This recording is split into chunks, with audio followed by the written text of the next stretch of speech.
BMG.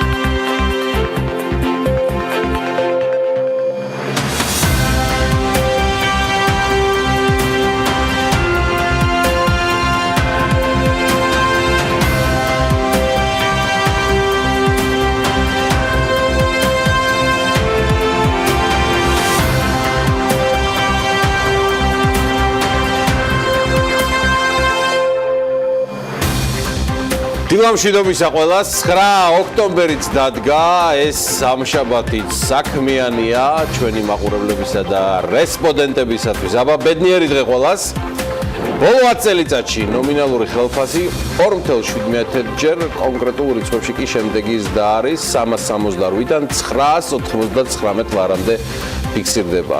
აქ საინტერესოა ისიც რომ საქსტატის ინფორმაციით საქართველოში საშუალო ხელფასის ზრდა შარშან მთლიანად არასახელმწიფო სექტორმა განაპირობა. ღვინის ექსპორტი ზრდის ტენდენციას ინარჩუნებს ქართული ღვინო მაშ მონღოლეთის ბაზარსაც აქტიურად ითვისებს და უტევს. დაგვთით დამხტურებო სოფლიო მართლობის ინდიკატორების კვლევის თანახმად სოფლიო ბანკმა თავის ვებგვერდზე გამოაქვეყნა რომ საქართველოს კორუფციის წინააღმდეგ ბრძოლის ინდექსის მიხედვით ლიდერ ქვეყნებს შორის არის. ზრწოდეთ. შრომის უსაფრთხოების შესახებ კანონზე ბიზნეს ომბუდსმენის 4 შენიშვნიდან პარლამენტმა 2 გაითვალისწინა. TBC საქმიანი რეპუტაციის შელახვისთვის სასამართლოში ჩივილს გეგმავს ვახტანგ გუცხრიკიძე გუშინ მედიის წინაშე განმარტებებით წარსდგა. 2.5 წლის შემდეგაც გადაუწყვეტელი პრობლემა ბავშვთა სამყაროს დაზარალებულები სარჩელის სტრასბურგის სასამართლოში შეტანას გეგმავენ.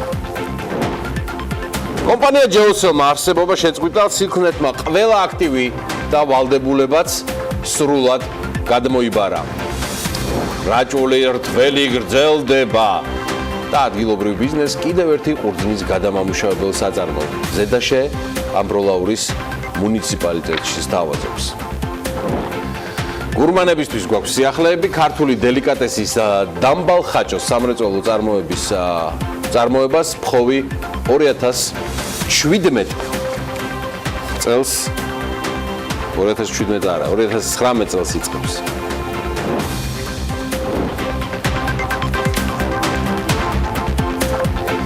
დილა მშვიდობის ყველას მოვიქოკეთ საქმიანები BMG სრულად არის მზად რომ წარმოადგინოს თქვენთვის საკმაოდ საინტერესო ეთერი. ცხადია გაინტერესებს ყველა და ყველაფერი რაც კი შეიძლება იყოს დაკავშირებული ჩვენი ქვეყნის სწრაფ ეკონომიკურ ზრდასთან. კაი გამარჯობა თქვენი მე გიორგი ისაკაძე ვარ ეს საქმიანი დილა. ამ კვირაში კავკასიას საფრანგეთის 40 წლის პრეზიდენტი ემანუელ მაკრონი სტუმრობს. იგი აზერბაიჯანს და სომხეთს ეწევა. თუ მისი ვიზიტი სომხეთში იოლად განსაჭრეტი იყო სომხური ლობის და ფრანკოფონიის სამიტის ფონზე, რომელიც სომხეთში 11-12 ოქტომბერს გაიმართება. გავლენიანი Le Tribune აქვეყნებს ინფორმაციას, რომ მაკრონის ბაქოში ჩასვლა მთიანი ყარაბაღის პრობლემის მოგვარებაში გააქტიურებულ ჩართვას უკავშირდება და ალბათ უფრო მეტადაც კონტრაქტს. სამხედრო ტექნიკური კონტრაქტი, რომელიც გაფორმდება ორი ქვეყნის საფრანგეთის და სომხეთის საფრანგეთის და აზერბაიჯანის შესაბამის სტრუქტურებს შორის საკითხი ეხება აზერბაიჯანის მიერ ფრანგული ნავალ გრუპისგან 3 საპატრულო გემის შეძენას, რომელიც საბოლოოდ ბაქოს გემჩენებელ ქარხანაში იწარმოება. მაკრონის ვიზიტს ბაქოში თავისი ფასიც აქვს. ჯამში 2 ქვეყანა 9 მილიარდი ღირებულების კონტრაქტებს მოაწერს ხელს. სხვათაშორის აქვე ღირს გახსენებათ ამასწინათ ამოვიკითხე რომ ბოლო 10-15 წელიწადია ისრაელი აზერბაიჯანთან და საქართველოსთან გაძლიერებულად მუშაობს სწორედ სამხედრო მიმართულებით, თუმცა განსაკუთრებით აზერბაიჯანთან სამხედრო მიმართულებით. აი ამას აღნიშნავს ისრაელის გენშტაბის გადამდგარი მაღალჩინოსანი. იგი თადარიგის პოლკოვნიკია, ეხლა უკვე სამხედრო ექსპერტია და მისი სახელია მარკ ბაბოტი. ისრაელი ყიდის და იმავდროულად აზერბაიჯანში დაზვერვის თანამედროვე სისტემებს აწარმოებს, უპილოტო წარმოებებზე და სისტემებზეა საუბარი, რომელიც სხვადასხვა ქვეყნების სადაზვერვო სამსახურების გასანეიტრალებლად იქმნება. აზერბაიჯანის საზღვაო და საჰაერო ძალების სრულ აღჭურვაზე არის ამ შემთხვევაში საუბარი ისრაელის მხრიდან და გარდა ამისა აზერბაიჯანი ისრაელისთვის ნავთობის ტრადიციული მიმწოდებელია, თანამშრომლობა ამ სფეროში საკმაოდ სერიოზულ მასშტაბებს აღწევს და ამის დასტურია ისრაელის თავდაცვის მინისტრის ავიგდორ ლიბერმანის ვიზიტიც აზერბაიჯანში. ხო, აი რას ვაკეთებთ ჩვენ ქართველები ანუ ამასობაში, ანუ ტექნოლოგიური განვითარების მიმართულებით, ან სამხედრო თავდაცვითი სისტემების წარმოების ან გნებავთ არსებული დახვეწის თვალსაზრისით. ხო, თუ გადახედავ სახელმწიფო ბიუჯეტს, საუბრობ 2019 წლის პროექტზე, ბევრს არაფერს. იზორიას უწყებას პირველადი ვარიანტით 12 მილიონი ლარი მოაკლდება. დანარჩენი და როგორ ჩამოყალიბდება ბიუჯეტი წლის ბოლომდე ვნახავთ. და მაინც არც ქართველები ვართ ჯამში უსაქმოდ საზღვარგარეთად. საზღვარგარეთზე ოდნავ მოგვიანებით მანამდე აქაური ქართული ლოკალური ამბები უნდა მოგიყვეთ. საქართველოში ახალი მოიერიშე თვითმფრინავი JE-31 ბორა 2020 წლისთვის დამზადდება. ამის შესახებ BMG-ს თბილავი ამშენის დირექტორმა ნოდარ ბერიძემ განუცხადა. მისი თქმით, პროექტი აქტიურ ფაზაშია და მოლაპარაკებებს ძრავი შერჩევის მიზნით უკვე რამდენიმე ქვეყანასთან აწარმოებენ, რაც საკმაოდ რთული და შრომატევადი პროცესია. მოიაზრება სხვადასხვა ქვეყნის წარმოების ძრავები, მათ შორის ფრანგული, ამერიკული და ეს იქნება სუ 25-ის მოდერნიზებული ვერსია. თუმცა თბილავი ამშენში აქვს სურვილი, რომ ამ საბრძოლო თვითმფრინავში არც ერთი დეტალი არ იყოს რუსული წარმოებისა. აი ამას აღნიშნავს ნოდარ ბერიძე. სხვა შორის ბორა, მეგობრებო, ესეც ამოვიკითხე. ქართული სიტყვაა და იგი ნიშნავს როგორც ძლიერ ჩრდილოეთის ქარს, ასევე სახელწოდება ქორისებრთა ჯიშის ფრინველისა და თვითმფრინავს მისმა მესვეურებმა ეს სახელი სწორედ აქედან შეარქვეს. და შეურჩიეს. ციფრი 31 კი თბილავი ამშენის საპატივცემულოდ არის შერჩეული, რაც თავისთავად 31 საავიაციო ქარხანას მოიაზრებს. ისევ ნოდარ ბერიძეს დავესეცხები, მოიერიშე თვითმფრინავის სავარაუდო ღირებულება, რომელიც საქართველოში 2020 წლისთვის უნდა დამზადდეს 20 მილიონი დოლარი იქნება და დამკვეთები არაბული ქვეყნები, აზია და აფრიკა იქნებიან, პოტენციურ დამკვეთებად ასევე მოიაზრებიან უკრაინა და ევროპის ქვეყნები. მე მიყვარს ისტორიული გადახვევები და მსგავსად გუშინდელი ისტორიისა თბილგაზზე, ორი სიტყვით თბილავი ამშენზეც გეტყვით. თბილავი ამშენის ქარხანა მოიერიშე სუ 25-ებს 1979 წლიდან უშვებს და დღესდღეობით ამ ტიპის თვითმფრინავების ერთადერთი მწარმოებელია. მას 1000-ზე მეტი აღნიშნული ტიპის მოიერიში აქვს დამზადებული. კომპანია ერთადგილიან და ორადგილიან სუ 25-ებს აწარმოებს და ასევე იღებს შეკვეთებს მათ კაპიტალურ რემონტზე და მოდერნიზაციაზე. სხვათა შორის ქარხანაში ასევე საბრძოლო ვერტმფრენების კაპიტალურ რემონტსაც ატარებენ. არ მინდა დამავიწყდეს, გუშინ საინტერესო განცხადება გააკეთა ბრიუსელიდან დაბრუნებულმა თავდაცვის მინისტრმა, კვლავაც შევიძენთ მნიშვნელოვან შეიარაღებას ამერიკის შეერთებული შტატებისგან, ეს არის ლევან იზორიას გზავნილი.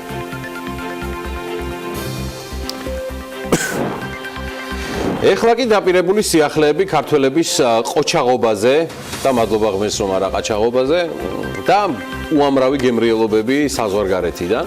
თვის ბოლოს ქართული რესტორანი ხაჭაპური ბუდაპეშტში ახალ მისამართზე გაიხსნება, გაფართოებული რესტორანი ბაიჩი ჟილინსკის მემკვიდრე ბაიჩი ჟილინსკის მე-17 ნომერში დაიდებს ბინას. შენობაში ამ ეტაპზე გახურებული რემონტი მიმდინარეობს. აღსანიშნავია, რომ ხაჭაპური პირველი ქართული რესტორანია ბუდაპეშტში, რომელიც 2013 წელს გაიხსნა და წარმატებით ფუნქციონირებს. რესტორანში ქართული კერძების და ღვინის დაგემოვნებაა შესაძლებელი. კიდევ ერთი ამბავი არის ის, რომ თელავის რაიონის სოფელ კისისხევში გუშინ ანა ამაზე საუბრობდა დათო თურქესტანიშვილმა, რომელიც პოლონეთში ასევე ცნობილი რესტორნის რუსიკოს მფლობელია. ადგა და ამ არაჩვეულებრივმა ადამიანმა გადაწყვიტა, რომ ბაბუის სახელობის შატო და მარანი ააშენოს. BMG-ს ესაუბრა კიდეც ბევრი და სიმბოლურად ელიზბარ 1918 სახელწოდებით ფუნქციონირებს. ეს შატო და მარანი და ერთდროულად 20-მდე ადამიანს მოემსახურება. ბუტიკის ტიპის სასტუმროში 7 ნომერი მოეწყობა და ნომრის ღირებულება 150-დან 200 ევრომდე იქნება. დათო თურკესტანიშვილი ამბობს, რომ სასტუმროში მაქსიმალურად ოჯახურ გარემოს ქმნიან. და ქართველებს ქართული სამზარეულოთი გაუმასპინძლებიან სტუმრებსაც და ადგილობრივ მოქალაქეებსაც და საკვების მომზადების პროცესშიც მიიღებენ მონაწილეობას. გუშინ მოგახსენეთ, რომ საერთაშორისო არბიტრაჟში ყაზტანგასსა და საქართველოს შორის მიმდინარე დავის მორიგების დასრულების შედეგად საქართველოს ბიუჯეტიდან 486 მილიონი ლარის გადახდის ვალდებულება მოეხსნა. მოგეხსენებათ, რომ 2017 წლის 7 აპრილს ჯერ კიდევ ყაზახურმა კომპანია ყაზტრანსგაზმა საერთაშორისო არბიტრაჟში საქართველოს წინააღმდეგ სარჩელით მიმართა. ყაზტრანსგაზი როგორც მოსარჩელე ითხოვდა არაპირდაპირ ექსპროპრიაციისა და სამართლიანი თანასწორი მოპყრობის დარღვევის ფაქტის დადგენას და ეს იყო გამოხატული ზარალის სახით 187 მილიონ 902,000 დოლარის სახით, რაც ეროვნულ ვალუტაში, როგორც გითხარით, მოქმედი კურსით თითქმის 9 მილიარდი ლარია. მოკლედ, კომპანია ყაზტრანსგაზ თბილისში ყაზახურმა კომპანიამ მართვა 2009 წლიდან საქართველოს ბიუჯეტის მიმართ დაგროვილი 80 მილიონიანი დავალიანების გამო დაკარგა. 2010 წლიდან ყაზახურ კომპანია საქართველოს მთავრობის მიერ დანიშნული დროებითი მმართველი ხელმძღვანელობდა. ამასობაში ჩვენს მიერ ჯერ კიდევ სექტემბერში ნახსენები კომპანია Bold Bay Ltd ყაზახურ მხარესთან საკმაოდ ხანგრძლივი მოლაპარაკების შემდეგ მოლაპარაკები დაასრულა და ამ კომპანიაზე ჩვენ უკვე როგორც გითხარით სექტემბრის დასაწყისში გესაუბრებოდით როგორც ყაზტრანგაზის შესაძლო მფლობელზე Bold Bay Ltd რომელიც საქართველოში რეგისტრირებული მსხვილი ქართული ბიზნეს ჯგუფის კომპანია CBS ჯგუფის ნაწილს წარმოადგენს მან უკვე ხელი მოაწერა ხელშეკრულებას და კომპანია და შპს ყაზტრანგაზის 100%-იანი მფლობელიც გახდა. მათ განცხადებებიც გააკეთეს ძალიან მნიშვნელოვანი გუშინ და ჩათვალეს საჭიროდ რომ განემარტათ საზოგადოებისთვის რომ ოფშორში რეგისტრირებული კომპანიის მეშვეობით წილის შეძენა ყაზახური მხარის მიერ გასხვისების პროცესის მხოლოდ ტექნიკური ნაწილის გამარტივების გამო მოხდა და ჯგუფი რეალურად ყაზტრანგაზ თბილისის წილის საქართველოში რეგისტრირებულ კომპანიაზე გადმოცემას უახლოეს პერიოდში განახორციელებს. მორიგების დროს საქართველოს მთავრობამ კომპანიას არსებული დავალიანება ჩამოაწერა, თავის მხრივ ინვესტორმაც გაანთავისუფლა ყაზტრანგაზ თბილისის დედა კომპანიის წინაშე არსებული დავალიანებისგან და ასევე კომპანიის 100%-იანი წილი ყაზტრანგაზ კომპანიამ შესაბამისად Bold Bay-ს დაუთმო. საბოლოო ჯამში გარიგების ღირებულება კონფიდენციალური რჩება და მარშალის კუნძულებზე დარეგისტრირებული კომპანია CBS ჯგუფის წევრი კომპანიაა. ყაზტრანგაზ თბილისი დატოვა დირექტორმა სანჯარ შოკატაევმა და შესაბამისად Bold Bay-ს ხელმძღვანელად და გენერალური დირექტორი კი იქნება ნიკა ჭიაურელი. კომპანიაში ჯერ კიდევ რჩება სპერტს მმართველი. ნიკა ჭიაურელი ჩემთვის მონატრებული რესპონდენტია და მიხარია რომ ის იქნება საქმიანი დილის ექსკლუზიური სტუმარი. თუმცა ნიკა არ არის ერთადერთი ჩვენი სტუმარი დღეს 3 საათიანი ეთერი დახუნძლულია საინტერესო თემებით და სპიკერებით.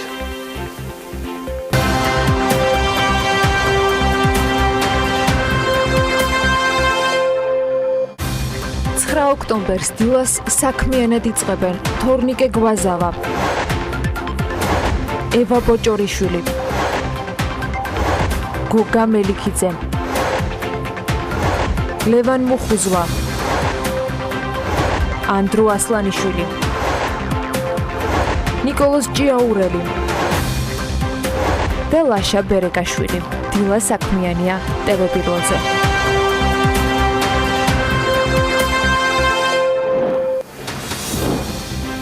დილამშვიდობის ანა. დილამშვიდობის გიორგი.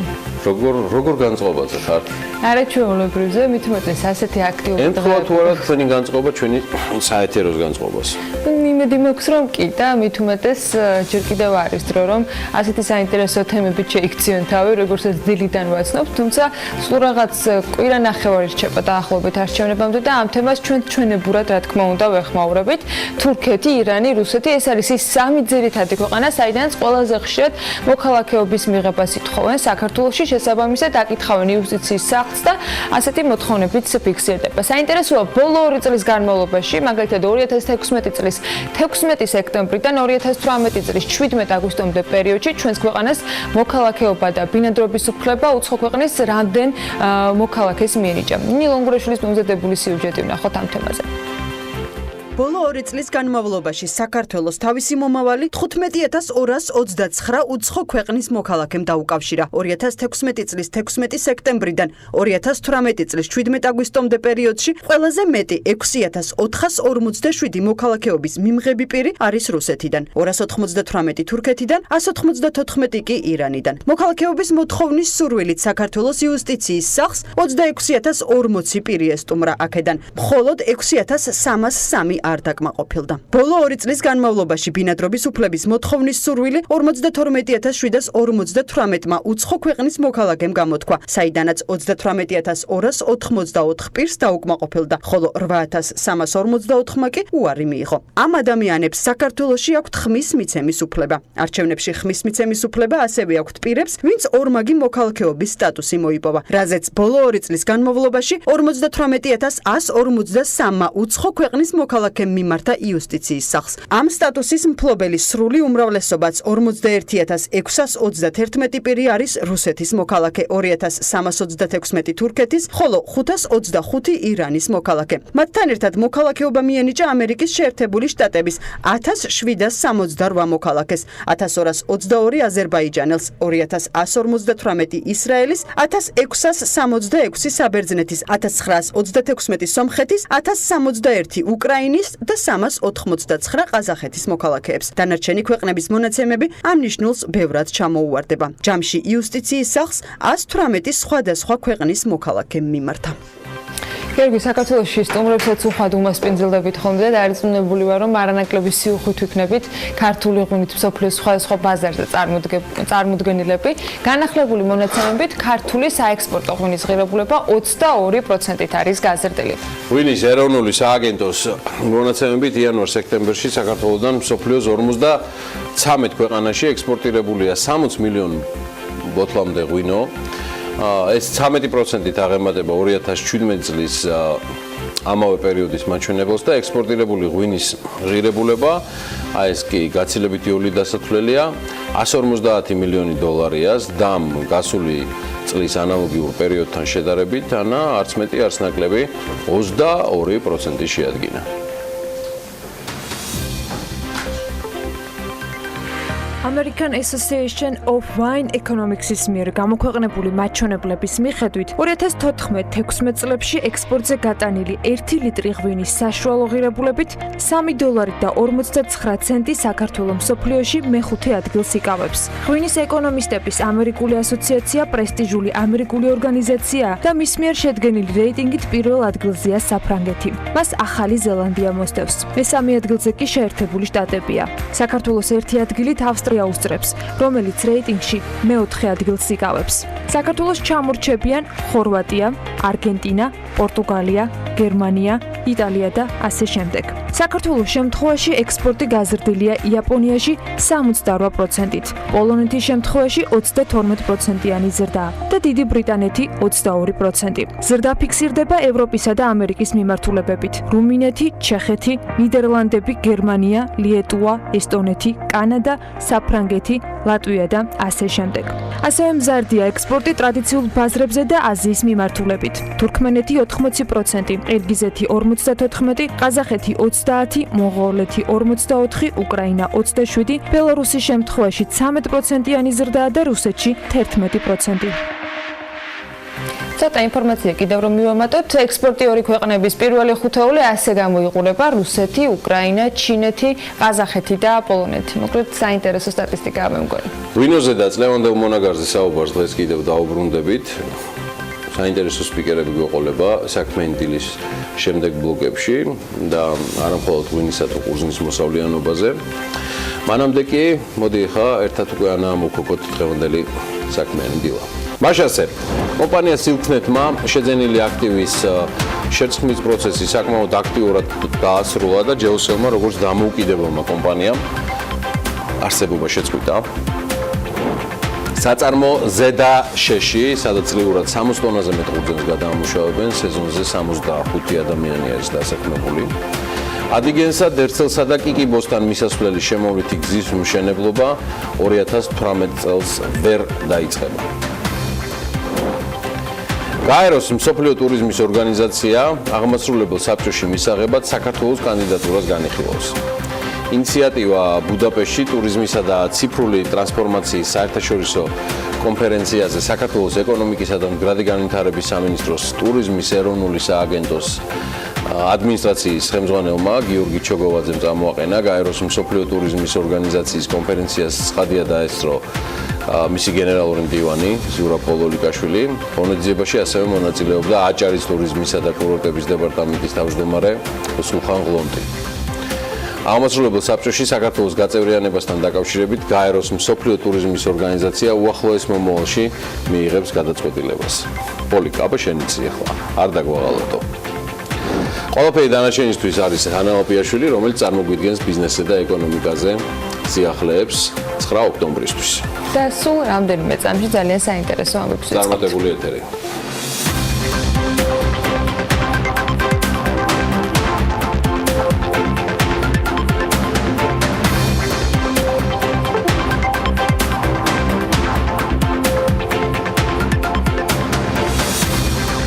შრომის უსაფრთხოების შესახებ კანონზე ბიზნეს ომბუდსმენის 4 შენიშვნიდან პარლამენტმა 2 გაითვალისწინა. საქართველოს ბიზნეს ომბუდსმენმა შრომის უსაფრთხოების შესახებ კანონში შესატანის ცვლილებაზე საკანონმდებლო ორგანოს რეკომენდაციით ამ წლის 20 აგვისტოს მიმართა. ცვლილებების მიხედვით შრომის პირობის მაკონტროლებელი ორგანო არ იქნება შრომითი უფლებების დაცვის კონტროლის უფლებამოსილების მფლობელი და მაკონტროლებელი ორგანოს წარმომადგენლის მიმართ წინააღმდეგობა არ იქნება სისხლის სამართლებრივად დასჯადი ქმედება. აპარატში მიაჩნიათ, რომ დაგეგმილ ცვლილებებში კვლავ რჩება 2 კრიტიკული საკითხი და მათი რედაქტირებისათვის ისინი მუშაობას გააგრძელებენ. კომპანია ჯეოსელიკი არსებობას წყვეტს. სილქნეტმა შეძენილი აქტივის შერწყმის პროცესი ოფიციალურად დაიწყო. მიერთების შედეგად ჯეოსელის ყველა კრედიტორ-დებეტორ კონტრაქტორი გახდება სილქნეტის კრედიტორ-დებეტორ კონტრაქტორი. კომპანიის შერწყმაზე თანხმობა მფლობელმა კომუნიკაციების კომისიისაგან უკვე მოიპოვა და 21 სექტემბერს ჯერ კიდევ სილქნეტმა რებრენდინგი დაიწყო. ამის პირდაპირ ეთერში ნახვის საშუალება, რა თქმა უნდა, საქმიანი დილის მაყურებელსაც ჰქონდა. სილქნეტი გაერთიანებული კომპანიის მთავარი ბრენდია. ჯეოსელიკი უცვლელი სახით მის მობილურ მიმართულებას წარმოადგენს. ამბროლაურის მუნიციპალიტეტში თანამედროვე სტანდარტებით აღჭურვილი ყურძნის გადამამუშავებელი საწარმო ზედაშე სოფლის მეურნეობის პროექტების მართვის სააგენტოს ერთიანი აგროპროექტის ფარგლებში შეიქმნა. სახელმწიფოს მხარდაჭერით საწარმომ $550,000-ზე მეტი შეღავათიანი აგროკრედიტით ისარგებლა. ახალი საწარმო კი სოფლის მეურნეობის პროექტების მართვის სააგენტოს დირექტორმა რაჭა-ლეჩხუმის ქვემო სვანეთის გუბერნატორთან ერთად დაათვალიერა და საწარმოში, სადაც წლიურად 60 ტონაზე მეტ ყურძენს ამუშავებენ, სეზონზე 65 ადამიანი იქნება დასაქმებული.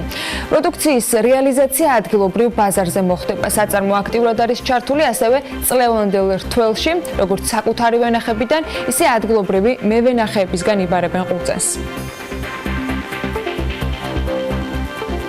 დუშეთის მუნიციპალიტეტის სოფელ შუაფხოში კი რძის გადამამუშავებელი საწარმო შენდება, სადაც სახელმწიფოს მხარდაჭერით და თანადაფინანსებით გადაეცემა კოოპერატივს ფხოვი 2017-ს მაღალმთიან რეგიონებში სახელმწიფო საკუთრებაში არსებული სათიბ საძოვრების რაციონალურად გამოყენების სახელმწიფო პროგრამის როგორც ბენეფიციარს შესაბამისი ინფრასტრუქტურა კოოპერატივში 32 ადგილობრივია გაწევრიანებული.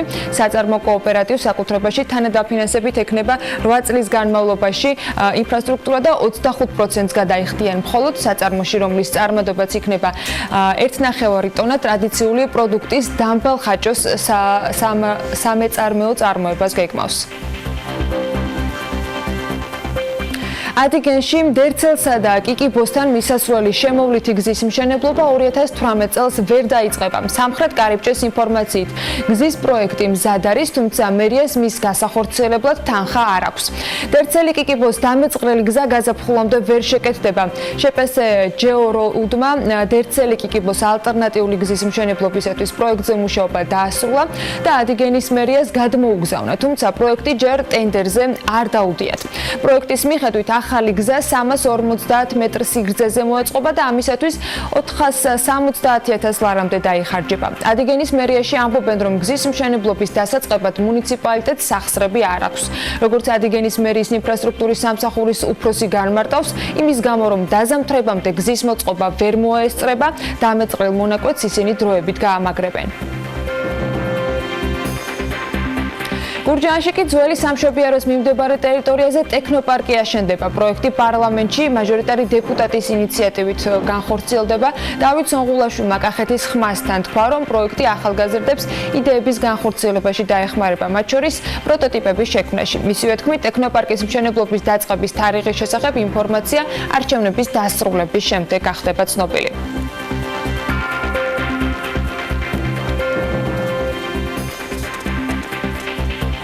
უმეტესობას არ სურს ხოლმე იცოდეს, რამდენ ხანს ვიცოცხლებთ, ყველას დიდხანს და ჯანმრთელად სიცოცხლეს გისურვებთ და რა თქმა უნდა ეს სურვილიც აბსოლუტურად გასაგებია, თუმცა ეს დამოკიდებულია სხვადასხვა ფაქტორზე, მათ შორის კვებაზე, ეკოლოგიაზე, მედიცინის განვითარებაზე და ხელმისაწვდომობაზე. მსოფლიო ეკონომიკური ფორუმის მკვლევარებმა კი ყველა ფაქტორის გათვალისწინებით მსოფლიოს 137 ქვეყნიდან გამოავლინეს ის 10 ქვეყანა, სადაც სიცოცხლის ხანგრძლივობა ყველაზე მაღალია.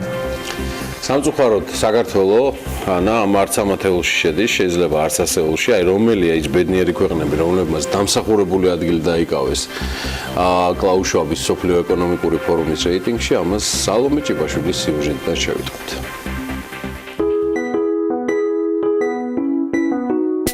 ავსტრალია სიცოცხლის საშუალო ხანგრძლივობა 82 წელი. ჰარის დაბინძურების დაბალი დონისა და საუკეთესო ჯანდაცვის სისტემის გათვალისწინებით გასაკვირი არ არის, რომ ავსტრალია ათეულში საპატიო მეათე ადგილს იკავებს. შვედეთი სიცოცხლის საშუალო ხანგრძლივობა 83 წელი. ჯანდაცვის ძალიან მაღალი დონე და ხელმისაწვდომობა გამოარჩევს შვედეთს ჯანმრთელი მოსახლეობით, ზოგადად ეს დამახასიათებელია ყველა ჩრდილოეთ ევროპული ქვეყნისთვის.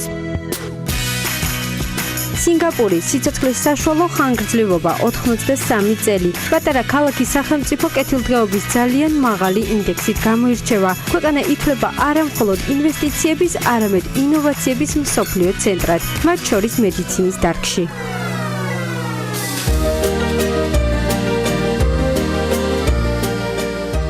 საფრანგეთი სიცოცხლის საშუალო ხანგრძლივობა 83 წელი. სიცოცხლის ხანგრძლივობაზე ასევე დადებითად მოქმედებს ფრანგული სამზარეულო და ცხოვრების თავისებური წესი. საფრანგეთშიც კარგადაა განვითარებული მედიცინა და სამედიცინო ტექნოლოგიები. ისლანდია სიცოცხლის საშუალო ხანგრძლივობა 83 წელი. აქ სიცოცხლის მაღალ ხანგრძლივობაში დიდ როლს თამაშობს ადგილობრივი კვების წესი. ისლანდიელები მიირთმევენ დიდი რაოდენობით ცხიმიან თევზს, რომელიც ექიმების აზრით ძალიან სასარგებლოა და იცავს ორგანიზმს ინფარქტის, ინსულტის, სახსრებისა და გულის დაავადებებისგან. შვეიცარია სიცოცხლის საშუალო ხანგრძლივობა 83 წელი. ძალიან მდიდარი და ლამაზი ქვეყანა ჯანმრთელი მოსახლეობით. შვეიცარიაში მოქმედებს ჯანდაცვის უნიკალური სისტემა, რომელიც დაფუძნებულია ყველა მოქალაქის აუცილებელ დაზღვევაზე. შვეიცარია სთავაზობს თავის მოქალაქეებს თითქმის ყველაფერს, რასაც ისინი მოისურვებენ.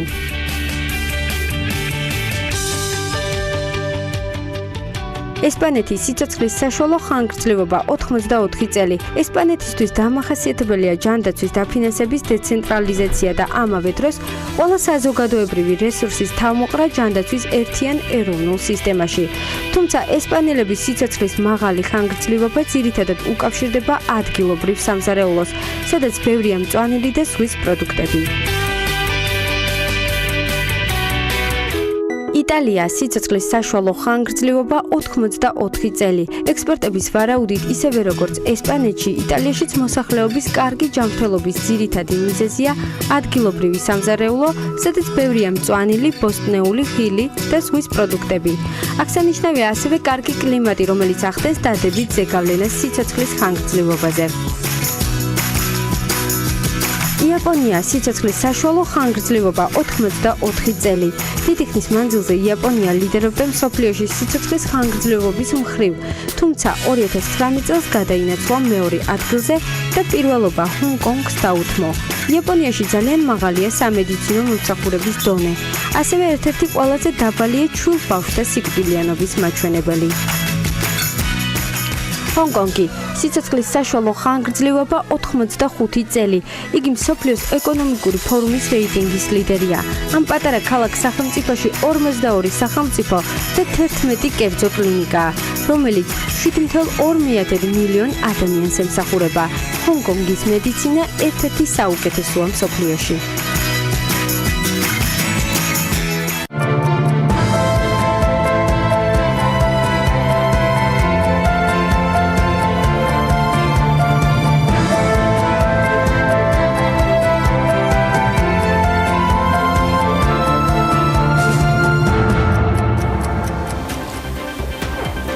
უშინდელი ვაჭრობის შედეგად დოლარი 2.71-ზეა, ანუ დოლარი ლარის წვილი გაუფასურებულია ევრო, 3 ლარი 1 თეთრით გაუფასურდა, ლირა 42-ზეა, ფუნტ სტერლინგის შესაძენად 3 ლარი და 41 თეთრიც არ დაგავიწყდეთ ფუნტ სტერლინგის მაძიებლებს.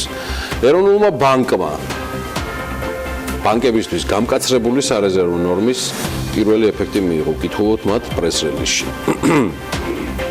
სავალუტო რეზერვებმა სექტემბერში 3 მილიარდს გადააჭარბა და კომერციული ბანკების 20-დან 25%-მდე გაზრდილი მოთხოვნაც, ანუ საუბარია უცხოური ვალუტით მოზიდულ სახსრებზე, მათ სექტემბერში დაუდგათ. ეროვნული ბანკი სავალუტო ბაზარზეც გააქტიურებულია, ზაფხულიდან მოყოლებული, აგვისტო-სექტემბერში 40 მილიონზე მეტი შეისყიდა. მანამდე კი უცხოური ვალუტით მოზიდულ სახსრებზე 20%-მდე გაზრდის გადაწყვეტილება ჯერ კიდევ 2016 წლის ივნისში მიიღო. წლევანდელი საზაფხულო ცვლილება ლარსაც შეეხო 26 ივლისიდან კომერციულ ბანკებს ლარით მოზიდულ თანხაზე სარეზერვო ნორმა უკაცრავად მოთხოვნა 7-დან 5%-მდე შეუმცირდა. ოფიციალურ პრეს-რელიზებში წერია, რომ სწორედ აი ამ გზით აპირებს ეროვნული ბანკი გრძელი ლარის წახალისებას.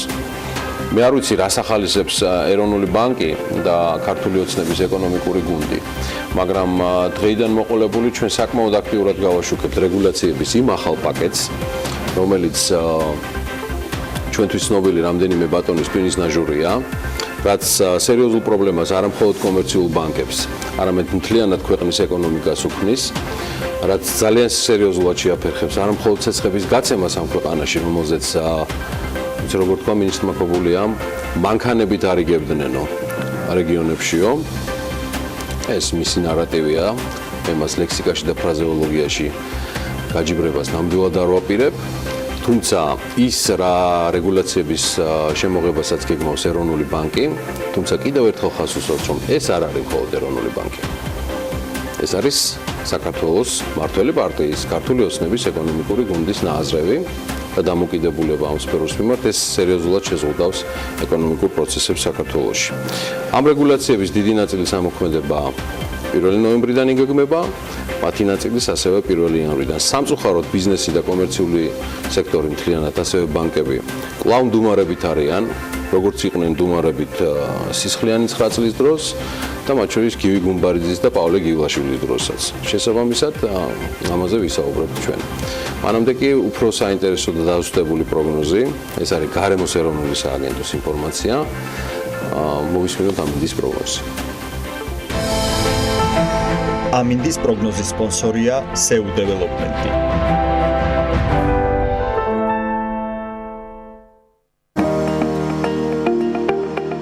ამინდის პროგნოზის სპონსორია სადაზღვევო კომპანია უნისონი. თავისუფალი დაზღვევა თქვენი სიმშვიდისათვის. გარემოს ეროვნული სააგენტოს ინფორმაციით, ამინდის საქართველოში ამიერკავკასიის ჩრდილოეთიდან მოქმედი ცივი ჰაერის მასების და სამხრეთიდან გავრცელებული თბილი ჰაერის მასების ურთიერთქმედებით იქნება განპირობებული. დროგამოშვებით ღრუბლიანობის მომატება მოსელოდნელი. დღის მეორე ნახევრიდან კი ზოგან შესაძლოა იყოს მცირე წვიმათან ელჭექის ფონზე. საქართველოში ზოგან ცვალებადი მიმართულების ქარსაც ელოდებიან. სოხუმში მაგალითად 25 გრადუსი იქნება, თუმცა უმეტესად უნალექოთ ჩაივლის დღე. ბათუმში მცირე და ხანმოკლე წვიმა ნავარაუდები და 21 გრადუსი. ქობულეთში 22 გრადუსი იქნება, ისევე როგორც ფოთში და ასევე ქუთაისში და ამ ორივე შემთხვევაში საღამოს შესაძლოა იყოს წვიმა. ზუგდიდში 23 გრადუსი იქნება და უნალექოთ ჩაივლის დღე. ოზურგეთშიც 23 გრადუსი ვარაუდობენ. ონში დღის განმავლობაში მაქსიმუმ 21 გრადუსი დაფიქსირდება, გორში 26, ცხინვალში 25 და მარნეულში 24 გრადუსი. რუსთავში ასევე 24 გრადუსია მოსალოდნელი, ახალციხეში 20 და აქ მცირე წვიმას ვარაუდობენ. ბორჯომში 21 გრადუსი იქნება, ასევე მცირე წვიმასთან ერთად ბაკურიანში მხოლოდ 10 გრადუსი დაფიქსირდება, ახალქალაქში კი 18. სტეფანწმინდაში საკმაოდ გრილი ამინდები დაიწყო, 10 გრადუსია დღევანდელი მაქსიმალური ტემპერატურა, თელავში შედარებით თბილა, 22 გრადუსს აღწევს ტემპერატურა. თბილის რაც შეეხება დრო გამოშვებით ღრუბლიანობა მოიმატებს დედაქალაქში, თუმცა უმეტესად უნალექო დღე გველოდება, ცვალებადი მიმართულების ქარი იქრულებს და როგორც ამბობენ მაქსიმუმ 25 გრადუსამდე გათბება ჰაერი. მადლობა ანას. თქვენ კიდევ ერთხელ გექნებათ ახლა საშუალება რომ დათქმეთ საქმიანი დილის დღევანდელი თემებით და სპიკერებით. ძალიან საინტერესო საქმიანი დილა გველის. შემდეგ უკვე არანაკლებ საინტერესო სარეკლამო ჭრა არის. მეტი შემოსავლები TV პირველს და BMG-ს.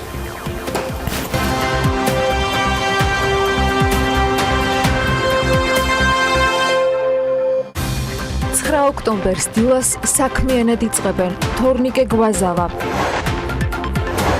ევა ბოჭორიშვილი, გოგა მელიქიძე, ლევან მუხუზვა, ანდრო ასლანიშვილი, ნიკოლოზ ჭიაურელი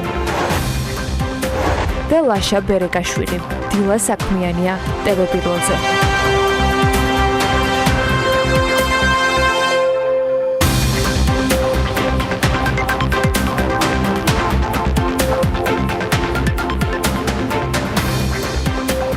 თემის მოკითხვა და ინფორმაციის განახლება ჩვენი მაყურებლისათვის უცხო არ არის და მარტივად მიხვდებით შემდეგი სტუმრის ვინაობის გაგებისას რა ამბები გვაქვს ამჯერად მომზადებული. სტუდიაში ეროვნული სატყეო სააგენტოს უფროსი თორნიკე გვაზავა შემოგვიერთდა და დიახ ბორჯომის დღის აღდგენის სამუშაოებზე გავაახლებთ ინფორმაციას.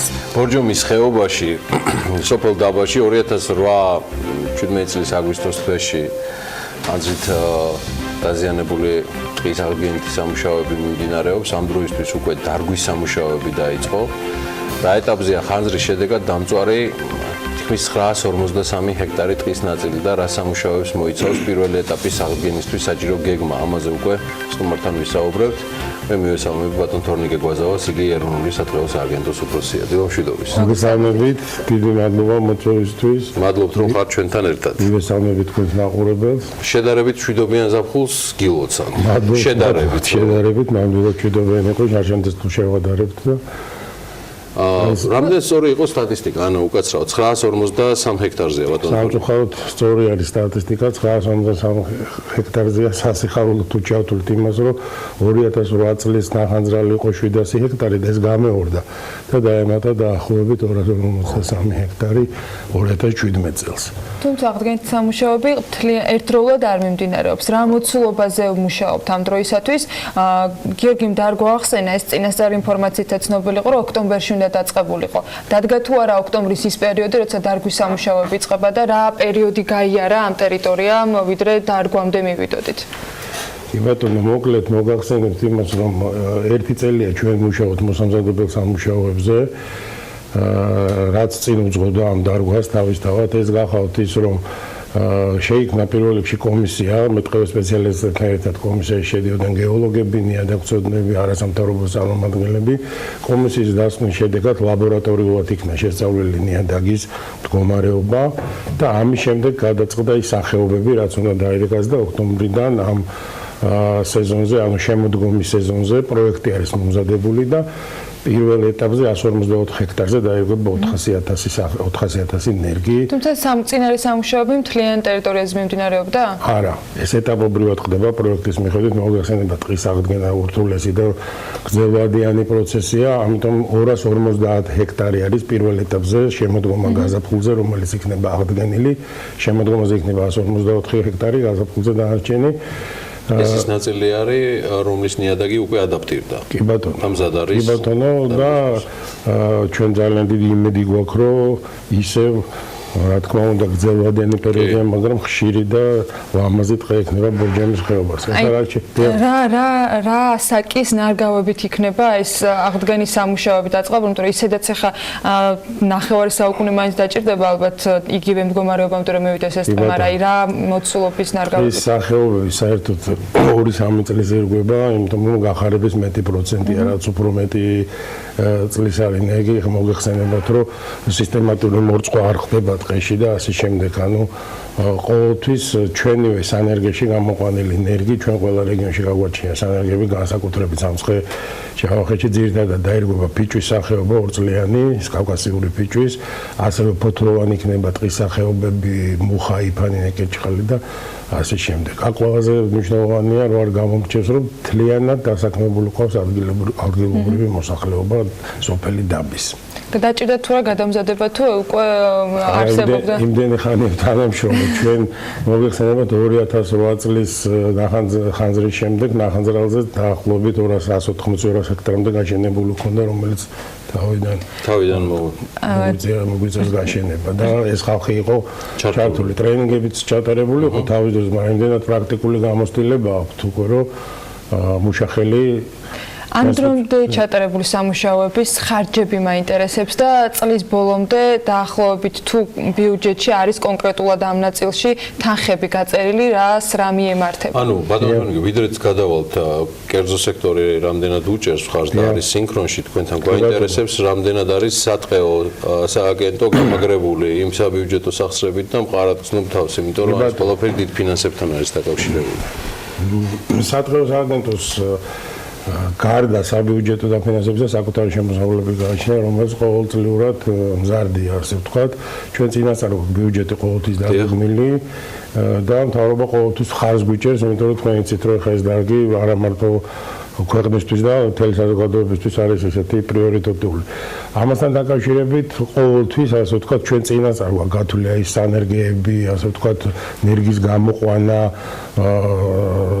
ტრენინგები მუშახელი და ასე შემდეგ. ბიუჯეტთან მიმართებაში დაგეგმილი გვაქვს მინიმუმ ეხა 2 წლიანი. არა მარტო ეს წელიწადი, შემდეგი წელიწადის სამუშაოები ყველაფერი გაწერილი გვაქვს და არანაირი პრობლემას არ წარმოადგენს. ბიუჯეტი ხა დაახლოებით პირველ ეტაპზე სადღაც ენერგია ხა თუ ჩავთვლით რომ წინა წლის ბიუჯეტებით არის ენერგია ფაქტობრივად უფასო გამომდის რა არის მარტო მუშახელის თანხა ასე ხარჯი მეტი აბსოლუტურად არაფერი ტრანსპორტი ჩვენი ყავს ასე ვთქვათ და საწვავის ხარჯი დანარჩენი რაც არის ყველაფერი გათვლილი გაწერილია როგორ არის ჩართული ბიზნესი და რამდენად არიან თქვენთან კოორდინაციაში აქ არ გამომჩეს კიდე დონორების გვერდზე ძმა დონორები ყველა განსაკუთრებით გერმანიის მთავრობა GIZ-ი მოგეხსენებათ რომ ყოველთვის გვერდზე გვიდგას და ამ ეტაპზეც ძირითადად მისი დახმარებაც აღინიშნება. რაც შეეხება ბიზნესს, ჩართული არის მრავალი წელია უკვე კომპანია ბორჯომის განაშენიანება საერთოდ არა მარტო ნახანძრალის განაშენიანება, ჩვენ კიდევ პლატოზე გვაქვს განახლებითი დარგვითი სამუშაოები, სადღაც მეოთხე წელიწადია უკვე აღდგენითი სამუშაოები გვაქვს და რაც ძალიან ესეთი მზარდი აღმავლობით მიმდინარეობს. ასევე ჩართული არის ამ პროექტთან დაკავშირებით TBC ბანკი, რომელმაც თავის თავზე აიღო 10 ჰექტარი ფართობი და რაც მთავარი არის მოგეხსენებათ რომ ყველაზე ადვილი არის ენერგიის დარგვა. შემდეგ არის პრობლემა მისი მინიმუმ 5 წლიანი მოვლა. და ეს TBC ბანკს აღებული აქვს თავის 5 წლიანი მოვლით 10 ჰექტარი. ვისაც სურვილი ექნება, ყველა შეგვიძლია რომ დაგვაჩვენოს მოუწოდოთ ამაში. რა თქმა უნდა, ჩვენი მეტყობა სპეციალისტების მეთვალყურეობის ქვეშ. თუ ეს სასახალმშენელოა, რა იქნება შემდეგი ეტაპი, მას შემდეგ რაც პირველად დარგვითი სამუშაოები ამ პირველად ტერიტორიაზე დასრულდება და როდისთვის იგეგმება, ანუ ვადები წლის ბოლომდე ალბათ უკვე ზამთრის სეზონის სანამოვა რაღაცა ეტაპი დასრულდება, შემდეგი წლისათვის დაახლოებით რა მოცულობაზე გაქვთ გათვლები?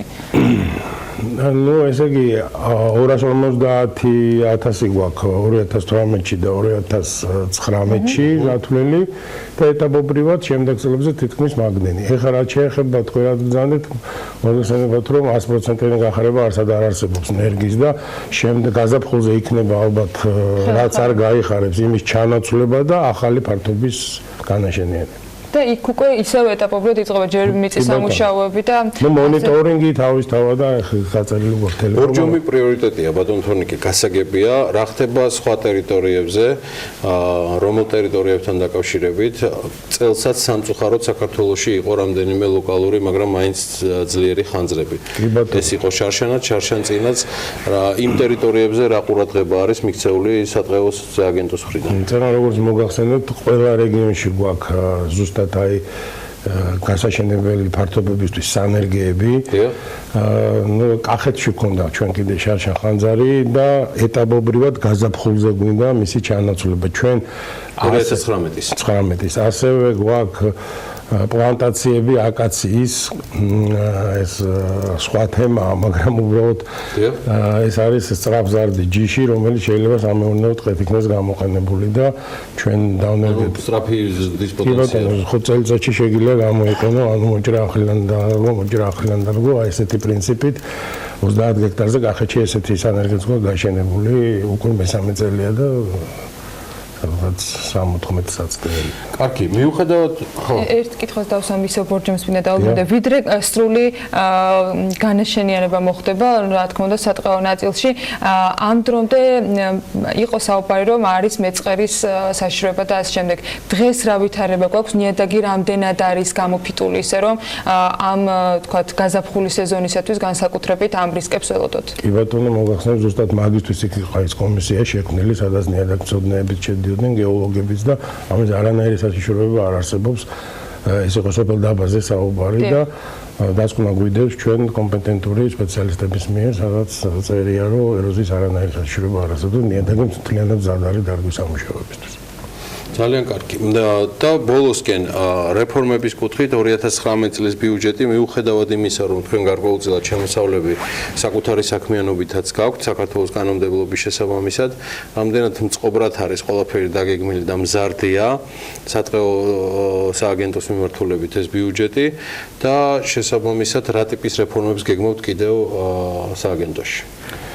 მოგახსენებთ, ჩვენ 2018 წელს მთავრობასთან შეთანხმებით გავაუქმეთ ეგრეთ წოდებული სოციალური ჭრა არსებობდა, იცით თქვენი 9 წლის მანძილზე შემოღებული, ეს იყო როგორც პირველი ხარისხი, ანუ სამასალე, ასევე საშიში მერქანზე. მთავრობის დარგმენილებით გაუქმებული არის პირველი ხარისხის სოციალური ჭრა, ანუ ჩვენ რეფორმის სახით გავაკეთეთ ის, რომ ტყეს მერქანს მეტი შეფასება მიეცეს და ასე ვთქვათ, უფრო ნაკლებად იყოს გამოყენებული აი ამ ჭრის ფაქტორი. უბრალოდ ერთი არის, რომ მოსახლეობისთვის და საზოგადოებისთვის ყოველთვის არის, რომ ხე თუ მოიჭრება ეს დანაშაული არა ბატონო, ესე არ არის. ხე უნდა მოიჭრას, ოღონდ უნდა მოიჭრას სწორად და რომელიც მოსაჭრელია. ეს რეფორმა ჩვენ ასევე გვინდა თუ მთავრობასთან მიმდინარეობს მოლაპარაკებები, რომ სოციალური ჭრები ნელ-ნელა ჩავანაცვლოთ მომსახურეობით, რომ ყოველ არ შევიდეს ტყეში. ანუ ტყეში შევიდეს სახელმწიფო და ტყეს მართავდეს სახელმწიფო და იცავდეს სახელმწიფო. რა არის ამისთვის საჭირო? ამისთვის საჭირო არის ნელ-ნელა გაზიფიცირებული სოფლები. ეხლა როგორ ხდება, იცით, რომ არის სია წარმოადგენთ მუნიციპალიტეტების მიერ და იმ სიის მიხედვით ხდება კვოტის გამოყოფა და შემდეგ ყველა მოსახლე შედის და თავისით ჭრის, ასე ვთქვათ, დღევანდელი რეგულაციით ეს ხდება და ჩვენ გვინდა რომ ნელ-ნელა ჩავანაცვლოთ ეს და გავაკეთოთ მომსახურება ევროპული იგივე და იგივე ეს მოსახლეობა მაინც ბილეთის ფულს იხდის, დანარჩენი ხარჯი თავისია და აი იმ თანხაზე რომ დავსვათ რა თანხაც უჯდება მოსახლეობას და მივაწოდოთ ჩვენ თვითონ.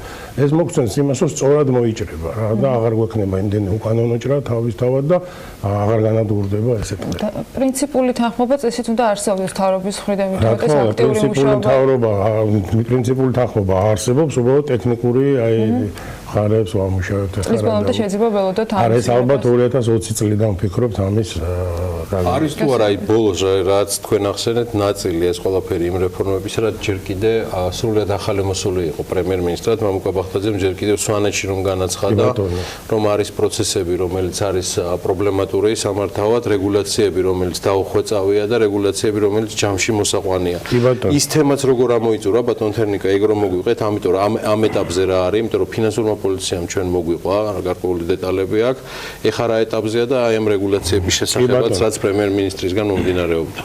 დიახ, ზუსტად პრემიერ-მინისტრის მოწოდება იყო, თუმცა ჩვენ მანამდე გვქონდა დაწყებული ეს უბრალოდ პრემიერ-მინისტრი ყველანაირად ხელს უწყობს და გვეთანხმება ამ ყველანაირ დამკაცრების რეგულაციებშიც, რა თქმა უნდა.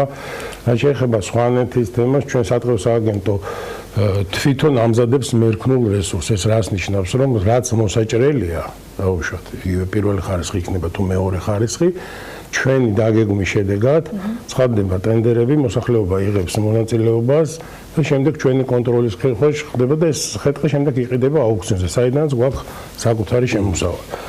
ამის გათვალისწინებით ნელ-ნელა ყოველწლიურად მზარდი ხდება ჩვენი ბიუჯეტი და ამის გათვალისწინებით ამ რეგულაციის დანერგვით ხდება ის, რომ შემდეგ დღეც იწმინდება, ასე ვთქვათ, გამოყოფილი ტყეკაპი სადაჭრა ტარდება. ანუ ადრე არ იყო ეს რეგულაციები არაფერი, ვისაც უნდა იშედიოდა ტყეში, მოგეხსენებათ, რასაც უნდა იმ საკითხი. ნუ ამას ერთად უნდა აღინიშნოს ისიც, რომ ჩვენ მუშაობთ, ახალი რეფორმა არის, ჩვენ ამ წუთას ეროვნული სატყეო სააგენტოს ფუნქციაში შედის ტყის დაცვაც.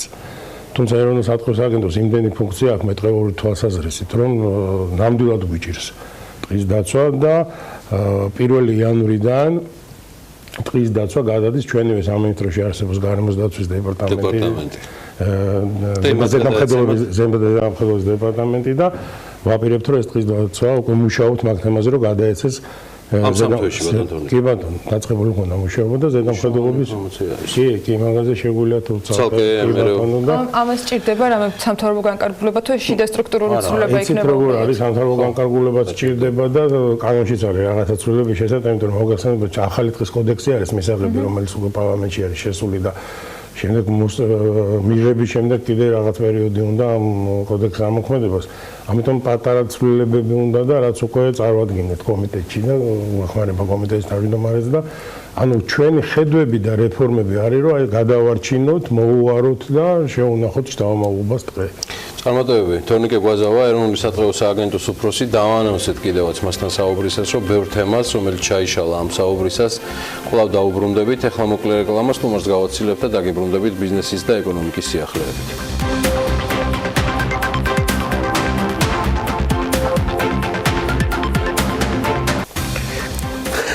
კორუფციის წინააღმდეგ ბრძოლით საქართველოს მსოფლიოში 52-ე ადგილზეა.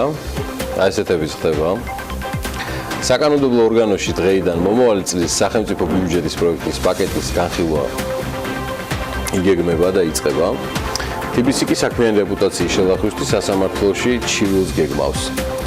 ამასობაში კი მსოფლიო ბანკის მართლობის ინდიკატორების კვლევის თანახმად, ეს ნამდვილად მე ვარ უკვე, საქართველოს კორუფციის წინააღმდეგ ბრძოლის მიხედვით ევროპის ქვეყნებს შორის მე-19 პოზიციაზეა და უსწრებს ევროკავშირის წევრ 13 ისეთ სახელმწიფოს, როგორც არის მალტა, პოლონეთი, ჩეხეთი, ლატვია, ლიეტუვა, იტალია, ხორვატია, უნგრეთი, რუმინეთი, საბერძნეთი და ბულგარეთი. საქართველოს ქულა კორუფციის კონტროლის მხრივ კერძოდ შეფასების რანგირების 100%-იან სკალაზე 77.40% გახლავთ და იგი 42-ვე პოზიციაზეა. აღნიშნულ ინდიკატორში ეს ქვეყნის ისტორიული მაქსიმუმია. საქართველოს მმართველობის ეფექტიანობის ინდიკატორშიც გაუმჯობესდა ქვეყანა 72.12 ქულით 59 პოზიციაზე ინაცვლებს. აღნიშნულ ინდიკატორში გაუმჯობესდა საქართველოს ქულაც და შესაბამისად ჩვენი სარეიტინგო მდგომარეობაც.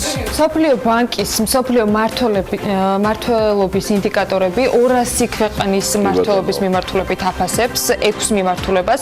ყველაზე ცუდი შედეგი საქართველოს პოლიტიკური სტაბილურობის და ძალადობასთან ბრძოლის ინდიკატორში აქვს 100 ქულიდან მხოლოდ 32. გამოხატვის ანგარიშვალდებულების ინდიკატორში კი საქართველოს ქულა 55-ია. კანონის უზენაესობის ინდიკატორში კი 63 ქულა გვაქვს. კიდევ ერთი ინდიკატორი, სადაც საქართველოს პოზიცია გაიუმჯობესა, ეს არის რეგულაციის ხარისხი.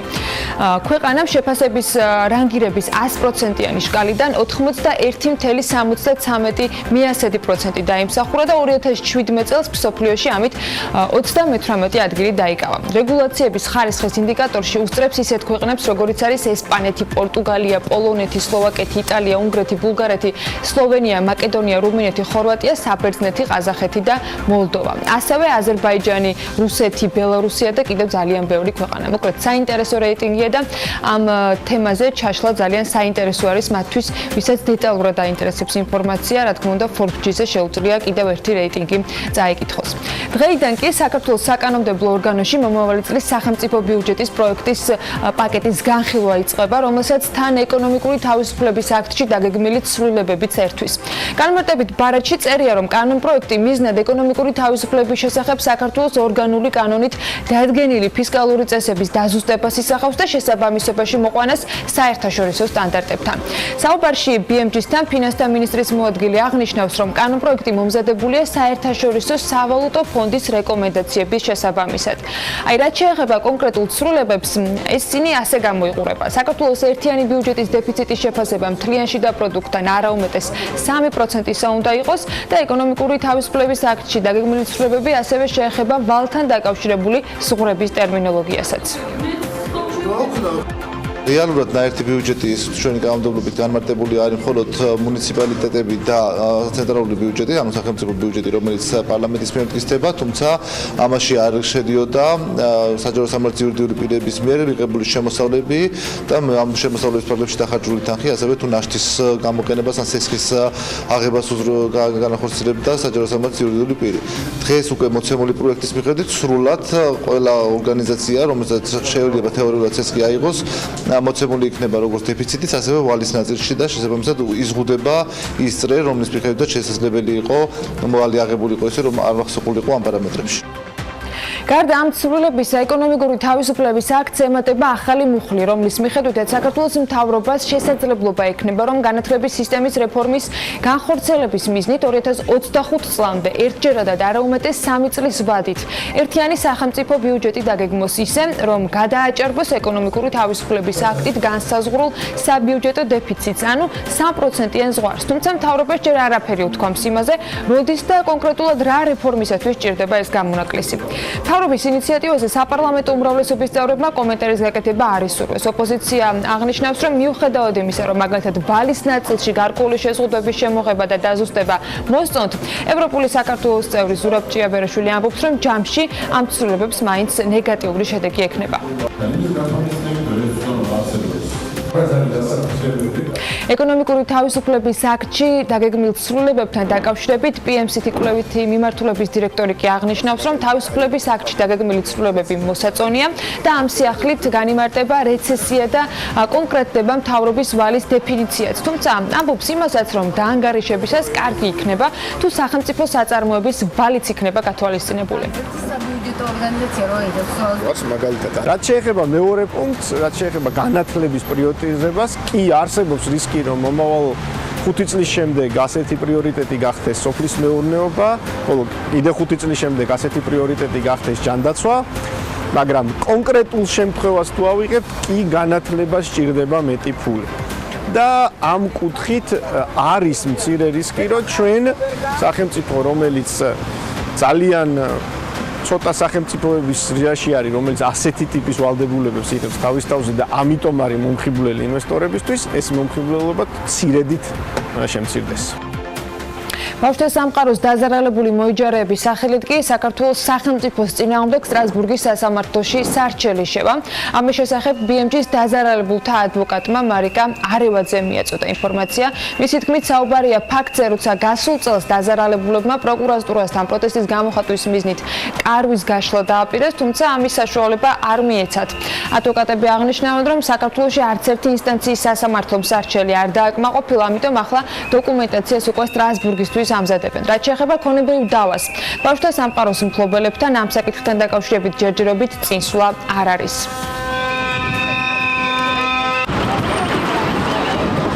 TBC ბანკი საქმიანი რეპუტაციის შელახვისთვის სასამართლოში იჩივლებს. ამასთან დაკავშირებით TBC ბანკის გენერალურმა დირექტორმა ვახტანგ ბუცხრიკიძემ ომერიკა ჯგუფის დაფუძნებული ზაზა ოქუაშვილის ბრალდებებზე საპასუხო ბრიფინგისას თქვა. ვაგროვებთ საბუთებს და ვისაც მოეთხოვება სასამართლოში შევიტანთ, ამბობს ის. ბრიფინგის დასრულების შემდეგ კი დაადასტურა ანალოგიური ინფორმაცია ბანკის იურიდიული დეპარტამენტის ხელმძღვანელმაც. ეკაიგუტი აღნიშნავს, რომ გასაჩივრებისათვის 90 დღიანი ვადა აქვთ. ბანკი ამ ეტაპზე ინფორმაციის შეგროვების პროცესში იქნება და ჯერჯერობით უცნობია, როდის შევა სასამართლოში TBC-ის სარჩელი ოქუაშვილის წინააღმდეგ. აი ხა ვაგროვებთ საბუთებს და ვისაც მოეთხოვება პასუხი სასამართლოში შევიტანთ. არა იქ სამშენებლო კომპანია სვეტის დამფუძნებლებს კი აუცილებლად მოუწევთ პასუხისგება კანონის და გაუბედურებული ადამიანების წინაშე. ეს უკვე თბილისის მერის კახაკალაძის სიტყვებია. როგორც დედაქალაქის ხელმძღვანელმა აღნიშნა, მერიამ ყველაფერი გააკეთა, რომ კიდევ უფრო მეტი ადამიანი არ ყოფილიყო დაზარალებული კომპანიის მხრიდან. ის ამბობს, რომ ვისაც ამ კომპანიის ბინები აქვს ნაყიდი, კომპეტენციის ფარგლებში აბსოლუტურად ყველაფერი გაკეთდება მერიის მხრიდან, რომ მათ არ დაკარგონ არც ერთი თეთრი. რომ შედეგი გამოიღოს რამდენიმე საკითხის შევეხო 15 ნოემბრიდან ძალაში უნდა შევიდეს სამშენებლო პროდუქტების შესახებ ტექნიკური რეგლამენტი. ეს რეგლამენტი ადგენს პროდუქტების ბაზარზე განთავსების პირობებს, მათი ძირითადი თვისებების განსაზღვრის, დეკლარირებისა და ნიშანდების წესების შემუშავების გზით. დადგენილებით ასევე განსაზღვრულია სამშენებლო პროდუქტების მწარმოებლების ვალდებულებებიც. უფრო დეტალურად რას გულისხმობს ახალი ტექნიკური რეგლამენტი, სალომე მეცხვარეშვილი მოგუყვება. 15 ნოემბრიდან საქართველოში შეუმოწმებელი და უხარისხო სამშენებლო პროდუქცია ვეღარ შემოვა. ეს ის ვადაა, როდესაც სამშენებლო მასალების ტექნიკური რეგლამენტი უნდა ამოქმედეს, რომელიც მთავრობამ დაამტკიცა. დოკუმენტის მიხედვით შემოწმებას ექვემდებარება ცემენტი, არმატურა, ელექტროკაბელები და პლასტმასის მილები. შემოსავლების სამსახურს შეუძლია გააჩეროს და არ დაუშვას საბაჟოზე შემოსული საქონელი, რომელიც დადგენილ სტანდარტებს არ დააკმაყოფილებს. დარღვევის შესახებ კი აცნობებს ეკონომიკის სამინისტროს სიბს ტექნიკური და სამშენებლო ზედამხედველობის სააგენტოს, რომელსაც უშუალოდ ევალება ტექნიკური რეგლამენტის აღსრულება და ბაზარზე ზედამხედველობა.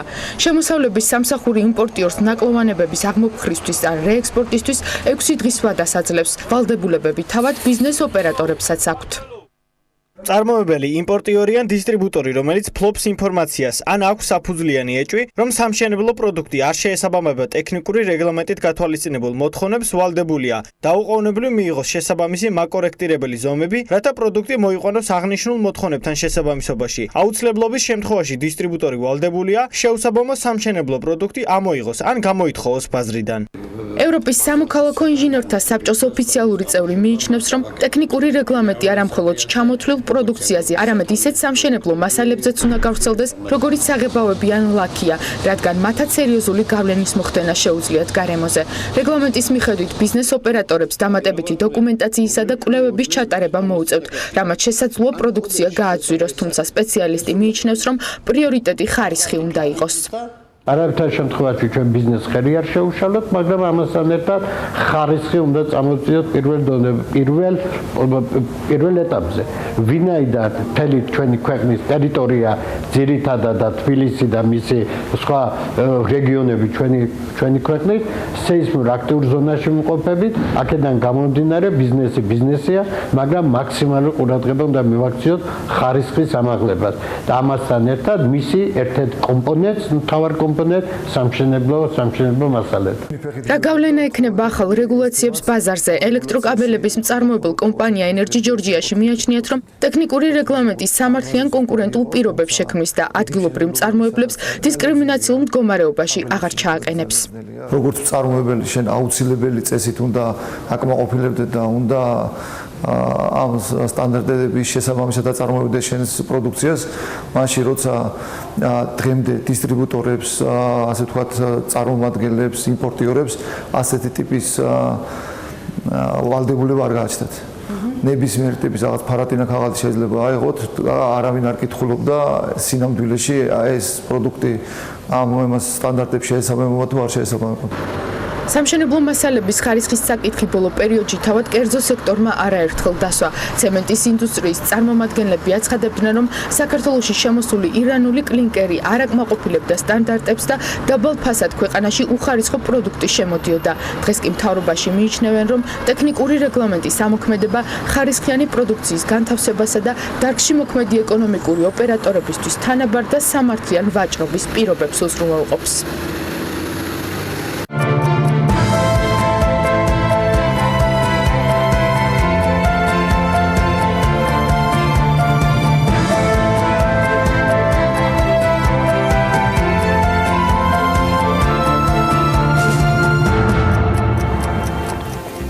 დილი დავიწყე ამაზე საუბრეთ, რომ 2017 წელს საშუალო თვიური ნომინალური ხელფასი 18-ში გასულ წელთან შედარებით 6.3%-ით 999.1%, აი ეს 1%-ია ყველაზე მაგარი. ლარამდე არის გაზრდილი. სხვადასხვა სექტორში დასაქმებულ ადამიანთა შრომის ანაზღაურება სხვა შორის მნიშვნელოვნად განსხვავდება ერთმანეთისგან. საქმიანობების დარგების მიხედვით ყველაზე მაღალი ანაზღაურება კვლავ საფინანსო სადაზღვევო სექტორის მიმართულებით არის და გასაშვალოებული არის 2008 ლარი, პროფესიული სამეცნიერო და ტექნიკური საქმიანობების 1594, მშენებლობა 1465 და ინფორმაციისა და კომუნიკაციების დარგები 1425. ბოლო წელიწადში ნომინალური ხელფასი 2.7 ჯერ, აი ამ 368-დან 999 ლარამდე გაიზარდა. გასულ კვირას კი საქსტატმა ინფლაციის მაჩვენებლებიც გამოაქვეყნა, სექტემბრის მაჩვენებლად 2.7% განსაზღვრა, საბაზო ინფლაცია 1.7 შეადგინა. აი რა მიმართულებებმა იქონია გავლენა საერთო ჯამში ყველაფერზე. ჩვენ ჯამში ცხადია ამ დროს და ყოველი კვირის დასაწყისში გალტენტაგარტის ანალიტიკას უზივართ, მაგრამ რაც თავარია ყველასთვის თქვენთვის ჩვენთან ერთად მუშაობს ევა ბოჭორიშვილი. იგი გალტენტაგარტის კვლევების დეპარტამენტის ხელმძღვანელი გახლავთ და მე ევას მივესალმებ. ევა დილონშიდობის. რისთვის რითი არის მნიშვნელოვანი პირადად თქვენთვის ეს კვირა, გარდა ამ შესავლისა, რაც გავაკეთებ? ჩვენთვის ტურიზმით, მაგრამ მაგაზე მერე. კი ბატონო, ჯერ ინფლაციით დავიწყოთ. ანუ როგორც აღნიშნე, 2.7% იყო ინფლაცია და წინა თვესთან შედარებით წლიური ინფლაცია არის ოდნავ შემცირებული, ან 3.1% იყო აგვისტოში. ანუ წელს როგორც ველოდით ინფლაცია მიზნობრივი ნიშნულის ფარგლებში რჩება, მიუხედავად აგვისტოდან მოყოლებული ლარის გაუფასურებისა და ყველაზე დიდი გავლენა სექტემბრის ინფლაციაზე იქონია ტრანსპორტში ფასების მატებამ, თუმცა ანუ ზრდის ტემპი იყო 6%, როცა შარშან თუ გახსოვთ აქციზის გამო ორნიშნა მაღალი ზრდა იყო ტრანსპორტის კატეგორიაში და შემდეგ მოდის სურსათის კატეგორია, სადაც ფასები 1.8%-ით გაიზარდა და მესამე კატეგორია, რომელმაც გავლენა მოახდინა ფასების საერთო დონეზე, ეს არის ჯანმრთელობის დაცვა და ესაც 5.7%-ია. აქაც ანუ ის ზრდის ტემპები, ანუ ფასების წლიურად, ანუ წინა წელთან შედარებით არის მნიშვნელოვნად შენელებული. ხა ჩვენ როგორც ეროვნული ბანკი წელს ვფიქრობთ, რომ ინფლაცია 3%-იანი შულთან ახლოს იქნება და საშუალოდ წლიურ ინფლაციას 2018 წელს ველოდებით ჩვენ 2.9%-ის ფარგლებში. 2.9%-ის ფარგლებში. მეორე პარამეტრებში სრულად ჯდება, როგორც სავალუტო ფონდის დადგენილიც, ასევე ეროვნული ბანკის. წელს ინფლაციური ზეწოლა არ გვაქვს. რაც შეეხება აი ახსენე ტურიზმის მაჩვენებელი არის მნიშვნელოვანი, რომელიც წინა კვირას გამოქვეყნდა. ან უკვე 9 თვეში ან უშუალოდ ტურისტები ვინც არიან მიაღწია 3.8 მილიონ ადამიანს, რაც უკვე ჩვენს მოსახლეობაზე მაღალია. ანუ ჯამურად ესე იგი ტურისტების ზრდა წელს 9 თვეში გვაქვს. დაახლოებით 20%-ის ფარგლებში, თუმცა ახლა ცალკე სექტემბერს რო შევხედოთ, ანუ ზრდის ტემპები არის მნიშვნელოვნად შენელებული, ანუ სექტემბერში, ანუ ტურისტების რიცხვი გაიზარდა მხოლოდ 9%-ით და ანუ ჯანური ვიზიტორების რაოდენობა, რომელიც ტურისტებთან ერთად მოიცავს ასეთ ერთდღიან ვიზიტორებს, დაახლოებით 6%-ის ფარგლებში არის გაზრდილი. და რაც ყველაზე მნიშვნელოვანია, რასაც გამოვყოფდი, არის ის, რომ რუსეთმა ანუ მთლიან ვიზიტორებში გადაინაცვლა პირველ ადგილზე და მთელი ამ ზრდის ძირითადი წარმმართველი და მთავარი კონტრიბუტორი ამ ვიზიტორების ნაკადში არის რუსეთი. დაახლოებით 28%-ით გაიზარდა სექტემბერში რუსეთიდან ვიზიტების რაოდენობა და შემდეგ მეზობელი ქვეყნებიდან უშუალოდ სექტემბერში ვინაც დიდი წვლილი შეიტანა, ეს არის აზერბაიჯანიდან შემოსული ვიზიტორები, რომლებიც 10%-ის ფარგლებშია გაზრდილი. ეხლა რაც შეეხება აი რა ტენდენციებს ვხედავთ, ანუ ჩვენ გვახსოვს, რომ შარშან ანუ ეს მეორადი ბაზრებიდან, რასაც ვეძახით ირანი, ახლო აღმოსავლეთი და ასე შემდეგ მნიშვნელოვანი მატება გქონდა და აი ეს ძირითადი ქვეყნები ვინც არიან ანუ ტრადიციული ვიზიტორები საქართველოსთვის რუსეთი, აზერბაიჯანი, სომხეთი და თურქეთი, აი ამათი წილი ჯამურ რაოდენობაში ნელ-ნელა იკლებდა. თუმცა ეხლა წელს რასაც ვხედავთ ეს მუხტი არ გაგრძელდა. ახლა მაგალითად ირანის შემთხვევაში ბოლო 2 თვე არის მნიშვნელოვანი ვარდნა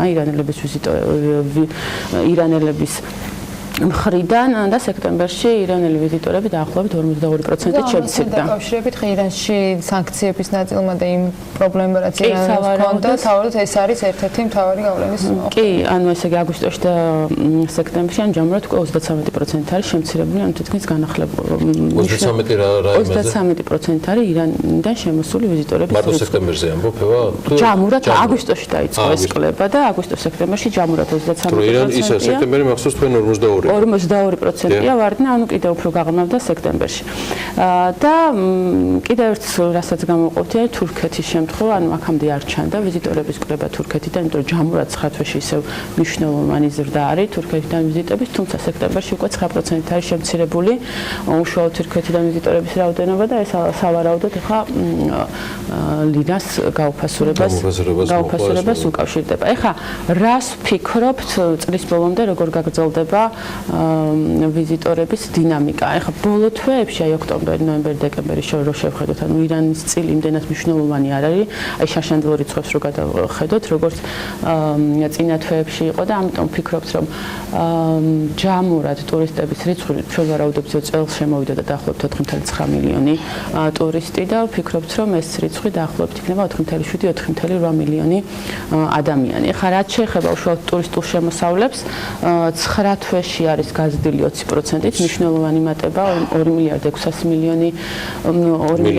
მილიონი შემოვიდა 9 თვეში და წლიური თანხაც, ანუ კლების მიმართულებით ოდნავ დავაკორექტირეთ, ამ ეტაპზე ველოდებით, რომ შემოვა ტურიზმიდან 3.2 მილიარდი დოლარი, ანუ შარშან შეგახსენებთ, რომ იყო 2.7 მილიარდი დოლარის შემოსავალი, რომელიც ასევე დაკორექტირდა კლების მიმართულებით, ამ წლიური ციფრი რო დაზუსტდა.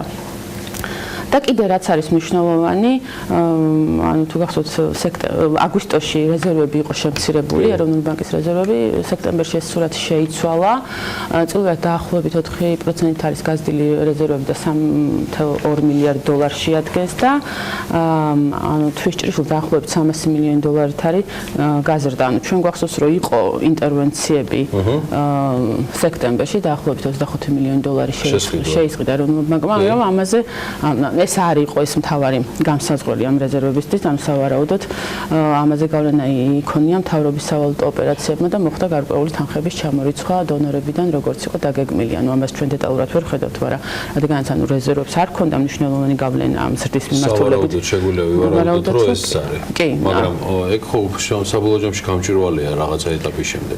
კი, ან გამოჩნდება უკვე ბიუჯეტის შესრულებაში, როდესაც ხათის მონაცემი დაიდება, ეს შეგვიძლია რომ ნახოთ. კარგი, ბოლო კითხვა ევა და ამით მეც არ შეგაწუხებ.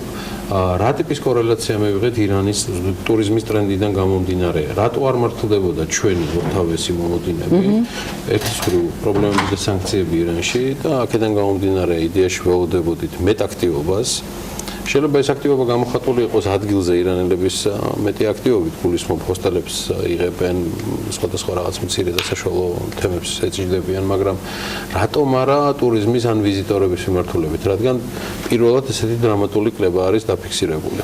ჯამურად 33 და სექტემბერში მხოლოდ 42%-იანი კლება მარტო ერთ ქვეყანაზე საკმაოდ ბევრია დამეტანილი. კი, საკმაოდ დიდი რიცხვია და ანუ ჩვენი ამ ძირითადად მოლოდინები ამ ტურისტთან დაკავშირებით, ანუ რასაც ხედავდით, იყო რომ ეს მეორადი ბაზრებიდან ხდებოდა მნიშვნელოვანი ზრდა. და წელს ანუ ეს სურათი, ანუ რა თქმა უნდა იზრდებიან, ახლა რომ შევხედოთ სხვა ქვეყნებს, საუდის არაბეთი და ახლო აღმოსავლეთის სხვა ქვეყნებში ზრდა გვაქვს, მაგრამ არა იმ ტემპების, რასაც ჩვენ ვარაუდობთ. ანუ ამ ეტაპზე შეგვიძლია ვთქვათ, რომ ის მუხტი არ შენარჩუნდა და ახლა ირანის შემთხვევაში ეს უკვე არის დამატებითი, კი, რასაც ახლა ასე უშუალოდ ასეთ დრამატულ კლებას ირანის მხრიდან ჩვენ მაგალითად არ ველოდით, როდესაც ეს პროგნოზი გავაკეთეთ ტურიზმის.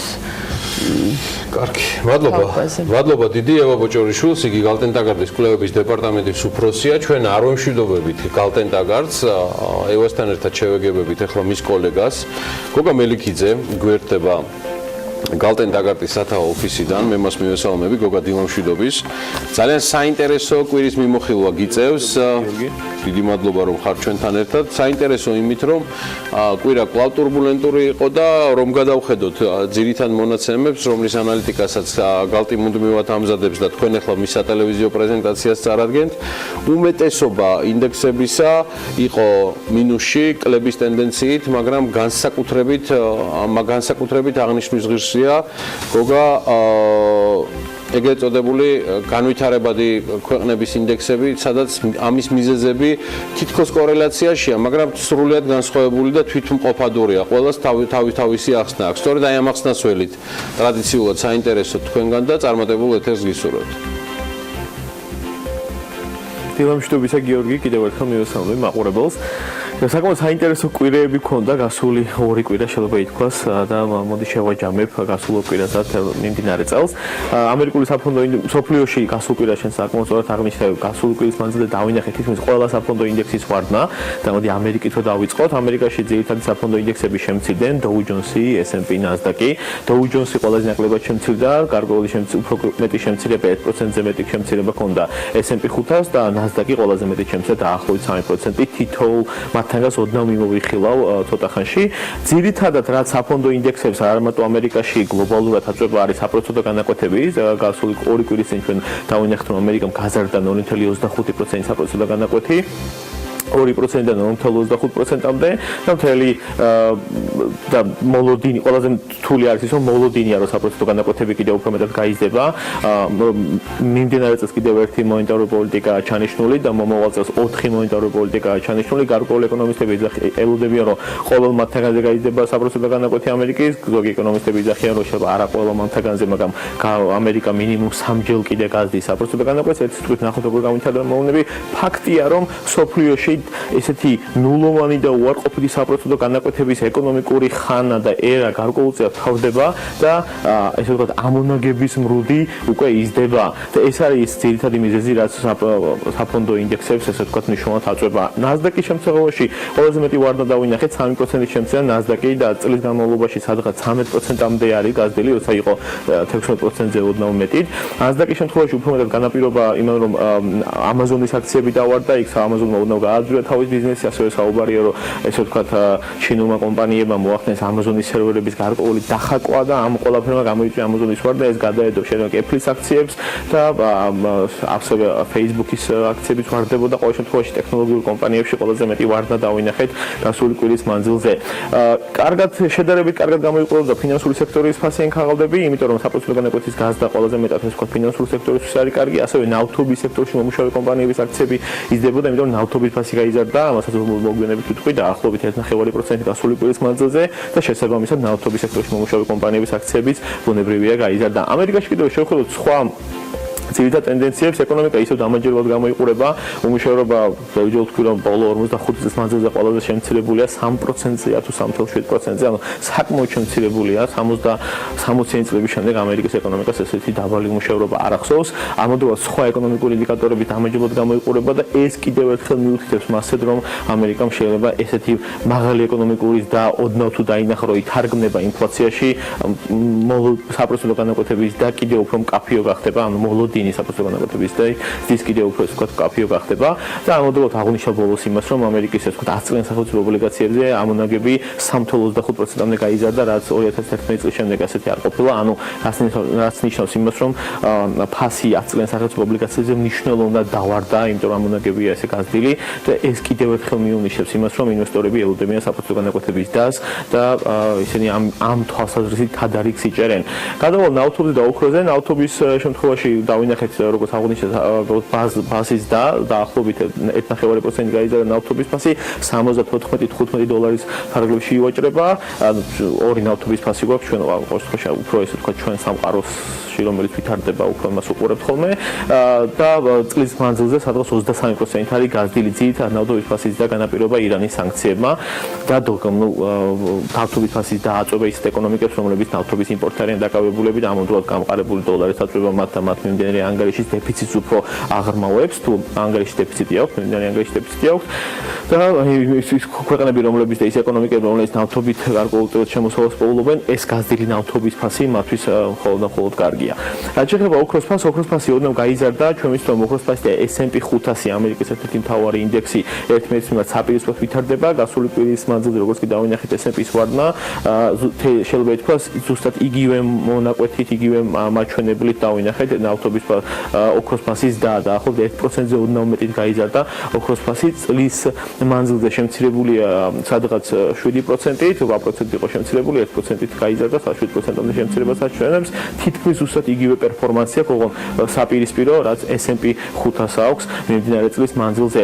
ევროზონაზე რო გადავიდეთ, ევროზონაშიც შემცირება დავინახეთ ძირითადი საფონდო ინდექსების, როგორც ამერიკაში, მაგრამ განსხვავება ევროზონასა და ამერიკას შორის არის ის, რომ ევროზონაში საფონდო ინდექსები წლის თვალსაზრისით უარყოფით გზას აჩვენებენ, დაახლოებით 1.5%, ცოტა კიდევ უფრო მეტითაც, ამერიკის შემთხვევაში გასულ კვირას კი შემცირდნენ საფონდო ინდექსები, მაგრამ წლის თვალსაზრისით ამერიკული საფონდო ინდექსები საკმაოდ კარგ გზებს აჩვენებენ.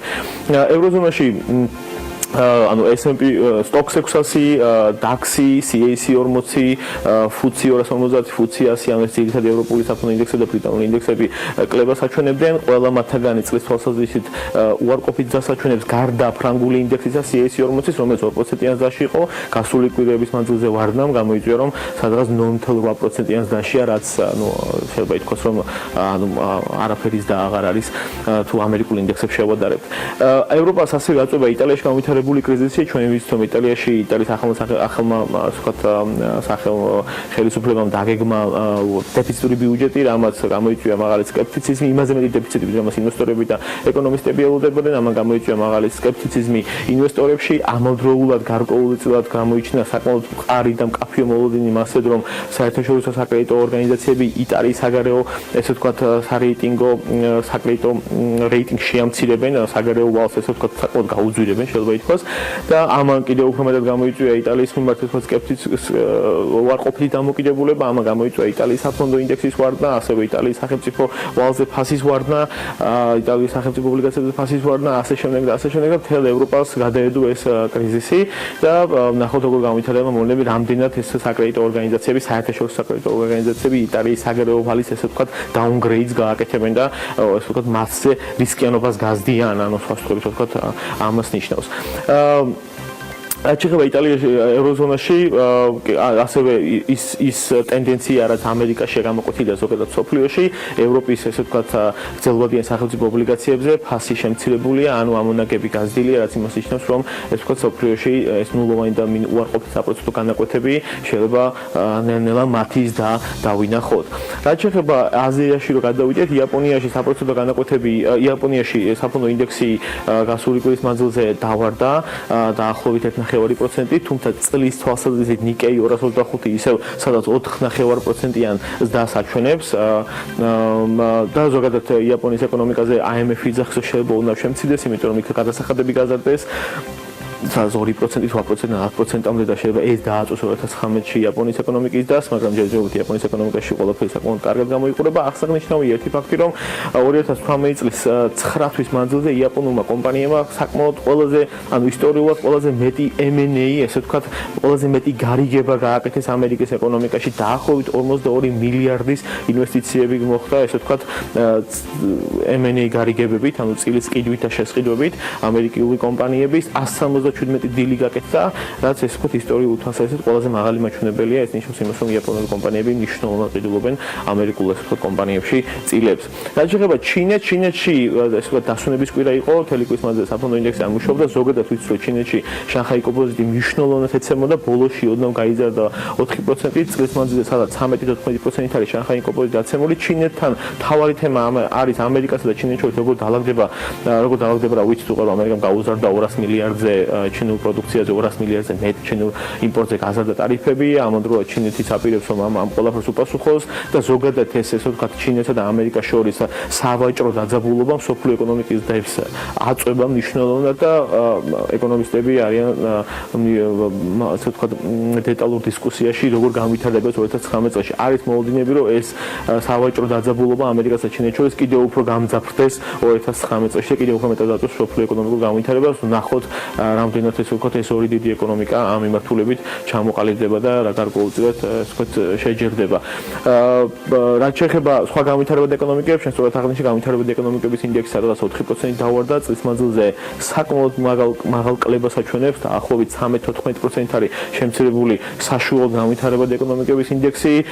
განვითარებადი ეკონომიკებს სხვადასხვა მიმდინარე წლის მანძილზე სხვადასხვა მნიშვნელოვანი განვითარებადი ეკონომიკებში განვითარებული კრიზისები აწვებოდა, მაგალითად იყო არგენტინა, იყო მერე მექსიკა, შემდეგ ბოლოს დაემატა იყო ბრაზილიაც, დაემატა ახლა უკვე თურქეთი, მნიშვნელოვნად თურქეთში ასე ვთქვათ კრიზისი გრძელდება, იმიტომ რომ ნავთობზე ფასი გაიზარდა, ეს რაც თურქეთის ასე ვთქვათ მიმდინარე ანგარიშს აწვება, ამავდროულად გამყარდა დოლარი და თურქეთის შემთხვევაში კაპიტალის მოზიდვა თუ უწევს თურქულ ეკონომიკას, დოლარი გამყარებულია და ძვირდება ფული, საპროცენტო განაკვეთები იზრდება, ეს ასევე აწვება ნებისმიერ ასე ვთქვათ ეკონომიკას, სადაც რესეცია და დამოკიდებულია გარე კაპიტალზე და მნიშვნელოვანი არის რომ 2000 სექტემბერში თურქეთში ინფლაცია 25% დაფიქსირდა, იმ დროს როდესაც ასე ვთქვათ მათი რეფინანსირების განაკვეთი 24%-ია, ჩვენ ვიცით რომ 24%-ამდე გაზარდეს 6.25%, რაც ნიშნავს რომ კიდევ უფრო მეტად გამოუწევთ რეფინანსირების განაკვეთის გაზრდა, ანუ საპროცენტო განაკვეთების კიდევ უფრო მეტი გაზრდა, რომ ინფლაცია დაიკავონ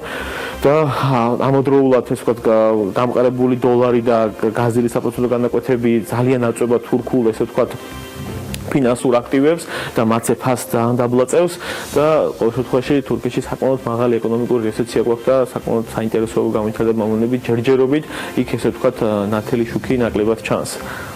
მადლობა გოგა მელიქიძეს, დიდი მადლობა გოგა საინტერესო ჩართვისთვის და რომელ ქვეყნებს ირჩევენ სამუშაოს მაძიებლები, რომელი ქვეყანას თავაზობს მათ იმ სამუშაო პირობებს, რის გამოც საკუთარ ქვეყნებს სამშობლოს ტოვებენ. ამ ინფორმაციას Forbes-ის ოქტომბრის ინგლისურენოვან ვერსიაში აუცილებლად აღმოაჩენთ, რომელსაც ამ კვირაში ჩვენი მაყურებელი უკვე იხილავს. მანამდე კი ამ თემით მარიამ ადამია და ანუკა ჯოხაძე დაინტერესდნენ. ლამაზები და მშვენიერები უკვე პირდაპირ ეთერში არიან და მე მათ მივესალმები დილა მშვიდობის. გისმენთ ყურადღებით. დილა მშვიდობის გიორგი, მაღალი ხელფასის, კარიერული განვითარების შესაძლებლობებისა და ცხოვრების ხარისხის გაუმჯობესების მიზნით ემიგრაციაში წასული ადამიანების რიცხვი სულ უფრო და უფრო იზრდება. რომელ ქვეყნებს ირჩევენ მსოფლიოს მასშტაბით ადამიანების სამუშაოდ კვლევაზე Boston Consulting Group-ს ეკუთვნის, რომელმაც 366,000 ადამიანი გამოკითხა მსოფლიოს 197 ქვეყანაში და შეაჯამა მონაცემები, სადაც იკვეთება, რომ მსოფლიოს მასშტაბით 57%-ით მომატებული იმ ადამიანთა რაოდენობა, რომლებიც სამუშაოდ სხვა ქვეყანაში წასვლას ანიჭებენ უპირატესობას. ადგილმდებარეობასა და საცხოვრებელ სახლს სასურველი სამუშაო ადგილისა და პირობების გამო ყველაზე ხშირად ინდოელები იცვლიან, პროცენტული რაოდენობა კი მთელი მოსახლეობის 90%-ს უტოლდება. ბრაზილიაში ეს მაჩვენებელი 70%-ამდე აღწევს. რაც შეეხება მთავარ კითხვას, თუ რომელ ქვეყანას ირჩევენ სამუშაოს დასაწყებად ადამიანები, გეტყვით, რომ ლიდერი რეიტინგში ამერიკის შეერთებული შტატებია. მარიამ, სწორად აღნიშნე ამერიკის შეერთებულ შტატებში, მიუხედავად იმისა, რომ ქვეყანამ ემიგრანტების მიმართ პოლიტიკა გაამკაცრა, მაინც სამუშაოს მაძიებლებისთვის ეს ქვეყანა ერთ-ერთ მიმზიდველ ლოკაციად სახელდება. ამერიკის შეერთებულ შტატებს ამ მიზნით სუბსაჰარის აფრიკა და ლათინური ამერიკის ქვეყნების მოქალაქეები ირჩევენ, ხოლო მათ შემდეგ არანაკლებ პერსპექტიულ ლოკაციად შტატებს ევროპის სხვადასხვა ქვეყნების მოქალაქეებიც ირჩევენ. მიგრანტები ირჩევენ ასევე გერმანიას, სადაც საიმიგრაციო კანონმდებლობაზე უკვე შეთანხმდნენ. შრომით იმიგრაციის ლეგალიზაციაზე კანცლერის ადმინისტრაციაში 2 ოქტომბერს გვიან ღამით იმსჯელეს და როგორც შეთანხმებიდან ჩანს, გერმანიას სულ მალე ისეთივე საიმიგრაციო კანონმდებლობა ექნება, რომელიც უკვე წლებია ამერიკის შეერთებულ შტატებს, კანადას, ახალ ზელანდიასა და ავსტრალიას აქვს. გერმანიის ეკონომიკას დღეს არ უჭერს. რამდენიმე რეგიონში დასაქმება 100%-იან ნიშნულს უახლოვდება, თუმცა, როგორც გერმანიის მთავრობის პრეს-რელიზშია ნათქვამი, ქვეყნის ეკონომიკის მომავლისათვის გადამწყვეტი მნიშვნელობა კვალიფიციური კადრების ბაზის გაფართოებას ექნება. სხვადასხვა სფეროში სპეციალისტების დანაკლისის შევსება უკვე დასაქმებული გერმანელების კვალიფიკაციის ამაღლებით ან ევროკავშირის წევრი სხვა სახელმწიფოებიდან ახალი კადრების მოზიდვით ვერ მოხერხდება, ამიტომაც საჭიროა მიგრანტების მოზიდვა ეგრეთ წოდებული მესამე ქვეყნიდან. ასე რომ ქვეყანას მართალია სამუშაოდ ჩასული მიგრანტები არ აკლდა, თუმცა ამიერიდან მათი რაოდენობა სავარაუდოდ კიდევ უფრო გაიზრდება. ვიდრე გერმანია ემიგრანტების მიმართ გარკვეულ საიმიგრაციო პოლიტიკას შეემუშავებს, მანამდე კანადაზე მოგეყვებით, სადაც ქვეყანა ყველა იმ უცხოელ ახალგაზრდა და განათლებულ ადამიანს მიესალმება, რომელსაც ინგლისურად ან ფრანგულად საუბარი შეუძლია. 2016 წლის მონაცემებით კანადის მოსახლეობის 1/5 სხვა ქვეყანაში იყო დაბადებული. კანადის პრემიერ-მინისტრი გასულ წელს ხაზს უსვამდა მაღალ კვალიფიციური ემიგრანტების მოზიდვის მნიშვნელობას და ამბობდა, რომ კანადის ეკონომიკურ ზრდას ზუსტად ემიგრანტები უზრუნველყოფდნენ. ეკონომიკურ ზრდას ემიგრანტებს უკავშირებენ ავსტრალიაშიც. მას შემდეგ, რაც ავსტრალიამ გამარტივებული საემიგრაციო პოლიტიკაში იმუშავა შემოდინება და მოთხოვნა ამ ქვეყანაში დასაქმების, ცხოვრებისა და კარიერის აწყობის მიზნით კიდევ უფრო გაუმაგდა. სრულს აძლიერებს ის ფაქტიც, რომ ავსტრალია ეკონომიკურად ძლიერი ქვეყანაა და იქაური პასპორტი მთელი მსოფლიოს მასშტაბით თავისუფალი გადაადგილების საშუალებას იძლევა. გარდა ამისა, აქ ბევრად უფრო ადვილია მუდმივი საცხოვრებელი სახლისა და სამსახურის პოვნა ვიდრე სხვა ქვეყნებში.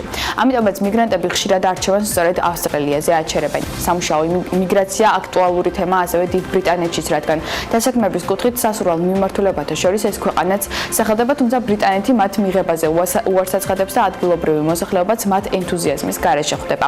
ევროკავშირის ქვეყნებიდან დიდ ბრიტანეთში მიგრანტების თავისუფალი გადაადგილების შეზღუდვები კი 2019 წლის მარტში ამოქმედდება ქვეყანაში. ესპანეთში კი მთავრობა რბილი საემიგრაციო პოლიტიკის მომხრეა. 2017 წელს ამ მიმართულებით ქვეყანამ აფრიკის ქვეყნებიდან არაერთი ემიგრანტი მიიღო. ესპანეთში ემიგრანტების მიწაწოდებული კასტილა-ლა-მანჩას რეგიონში ქვეყანა დასაქმების აქტიურ პოლიტიკას აწარმოებს. ჯერ კიდევ 2005 წელს მთავრობამ ესპანეთში მცხოვრებ 700,000 არალეგალს ცხოვრების ლეგალური უფლება მიანიჭა. სამუშაოს მაძიებლების მიმართულების ათეულში ასევე ისეთი ქვეყნები მოხვდნენ, როგორიცაა საფრანგეთი, შვეიცარია, იტალია და იაპონია. დიდი მადლობა მარიამ ადამიანს და ანუკა ჯოხაძეს საინტერესო მიმოხილვისთვის. დარძნებულ კიდევ ბევრი ძალიან საინტერესო ამბავი აქვს Forbes-ისგან ჩვენთვის შემონახული. ჩვენ კი შვეიცარიის ბანკის სიახლეები გვაქვს, საიდუმლო საბანკო ანგარიშების ეპოქა, რომელიც სრულდება, რაც იმას ნიშნავს, რომ სხვა ქვეყნების მოქალაქეებისათვის ფინანსური აქტივების დამალვა ძალიან გართულდება. შვეიცარიის საბანკო და საფინანსო სექტორში განხორციელებული ცვლილებების და რეგულაციების შესახებ მარიამ ადამიანმა მოგვიმზადა სიუჟეტი.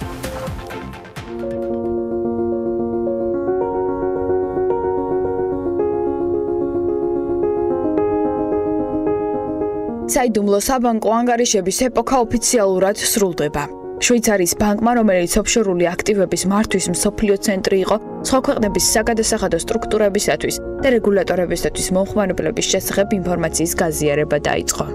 ამერიკის შეერთებული შტატების ფედერალურმა საგადასახადო ადმინისტრაციამ განაცხადა, რომ სექტემბრის ბოლოს მან პირველად ითანამშრომლა შვეიცარიულ ბანკთან და ფინანსური ინფორმაცია გლობალური სტანდარტების მიხედვით გაცვალა. მიუხედავად ამისა, გარკვეული საბანკო საიდუმლოებები ჯერ კიდევ არსებობს. შვეიცარიის მთავრობას არ აქვს წვდომა შვეიცარიის მოქალაქეთა შიდა პირად ანგარიშებზე, თუმცა სხვა ქვეყნების მოქალაქეებისათვის ფინანსური აქტივების დამალვა ძალიან გართულდა. საწყის ეტაპზე შვეიცარიის ბანკი ითანამშრომლებს ევროკავშირის, ავსტრიის, კანადის, ირლანდიის, იაპონიის, სამხრეთ კორეის და კიდევ რამდენიმე ქვეყნის რეგულატორთან. გარდა კვიპროსისა და რუმინეთისა, რადგან ისინი ვერ აკმაყოფილებენ კონფიდენციალურობისა და მონაცემთა უსაფრთხოების საერთაშორისო მოთხოვნებს. ავსტრალიასა და საფრანგეთში კი ტექნიკური ხარვეზების გამო თანამშრომლობა დროებით გადავადდება.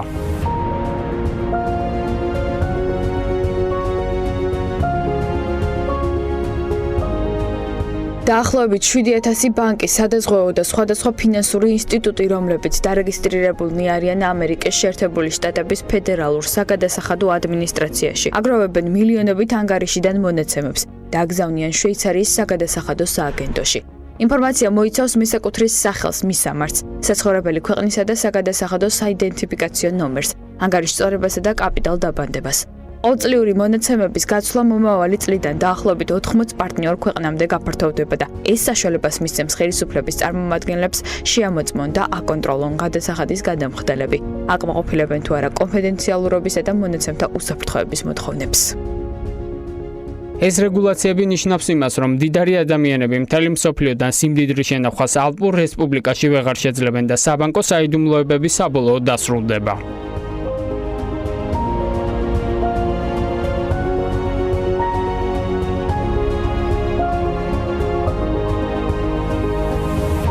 სწორედ ამ ცვლილებების გამო შვეიცარია უკვე მკაცრ კონკურენციაში შედის ისეთ მაღალგანვითარებულ ცენტრებთან, როგორებიც არის მაგალითად ჰონკონგი და სინგაპური.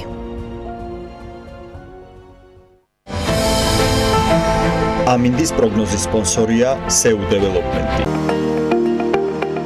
ამინდის პროგნოზის სპონსორია სადაზღვევო კომპანია უნისონი. თავისუფალი დაზღვევა თქვენი სიმშვიდისათვის.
ამინდის პროგნოზის სპონსორია სრულად დეველოპმენტი.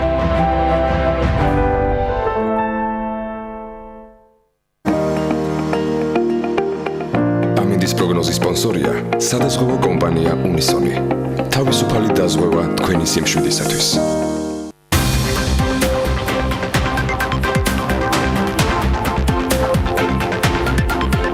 ოფიციალური მონაცემებით წელს კახეთში 224,000 ტონა ყურძენი გადამუშავდა. მევენახეების შემოსავალმა კი ბოლოს 30 წლის განმავლობაში რეკორდულ მაჩვენებელ 300 მილიონ ლარს მიაღწია.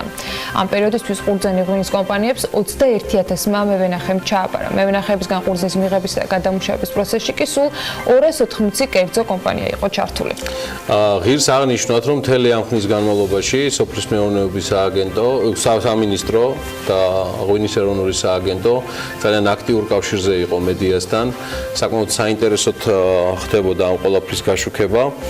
მე პირადად ძალიან მოხარული ვარ, რომ თველის მიწურულს, მიუხედავად იმისა, რომ რაჭაში ჯერჯერობით გუგუნებს რთველი და ამასთან დაკავშირებით სულოდნო მოგვიანებით ჯერჯერობით საჩქარო არაფერი არ არის. ღვინის ეროვნული სააგენტოს თავმჯდომარე ლევან მეხუზლა შემოგვიერთდა პირდაპირ ეთერში. აქვე მინდა ერთი რამ აღვნიშნო ბატონ ლევანთან დაკავშირებით, რომ გაგანია რთველის დროს დაინიშნა ამ თანამდებობაზე და ფეხი გადასარევი ქონია მონაცემებს თუ გადავხედოთ, მაგრამ ეხლა მნიშვნელოვანია როგორ გზნოთ თვითონ თავს ახალ პოზიციაზე. დილამშვიდობის ბატონ ლევან. დილამშვიდობის. მიხარია რომ ხარ ჩვენთან ერთად. მეც მიესალმებით გემაყურებელს, მოგესალმებით. თავს გზნობ ენერგიით სავსეს, ასე ვთქვათ და მიუხედავად მცირე ჯოჯმანისა გადაწყვეტილება მიიღეთ. კი, მზადვარ ახალი გამოწვევების. ინდუსტრია, ბატონ ლევან, ვიდრე თქვენ ამ შემთხვევაში რთველის მონიტორინგით იყავით და კოორდინაციით დაკავებული, სოციალური ქსელით ძალიან მიესალმა თქვენს დანიშვნას. რა შეხება გქონდათ მათთან თავის დროზე, იმიტომ რომ ძალიან ბევრი მეღვინეს გულწრფელი გამოძახილი ვნახე, რომელიც მიესალმა თქვენს დანიშვნას სააგენტოს ხელმძღვანელის პოზიციაზე. კი ბატონო, მე განათლებით მეღვინე გახლავართ, შემდეგ მაგისტრატურა მარკეტინგის კუთხით მან გავლილი და წლების განმავლობაში მუშაობდი კერძო სექტორში. მათ შორის, ნუ ალბათ ისედაც ყველა მიცის, ამიტომ თავისუფლებას მიწევ დავასახელებ არჩამეთვლება რაღაც მიკერძოებაში. ეს იყო ქართული ღვინისა და ალკოჰოლური სასმელების კომპანია, ან GVSC, ესე ცნობილი და ბაგრატიონი 1882 შამპანური ღვინოების ქარხანა. ზოგადად ბოლო პოზიციები ამ კომპანიებში იყო ბატონ ლევან? არა, 2007 წლიდან უკვე ღვინის ეროვნულ სააგენტოში ვარ სხვადასხვა პოზიციებში.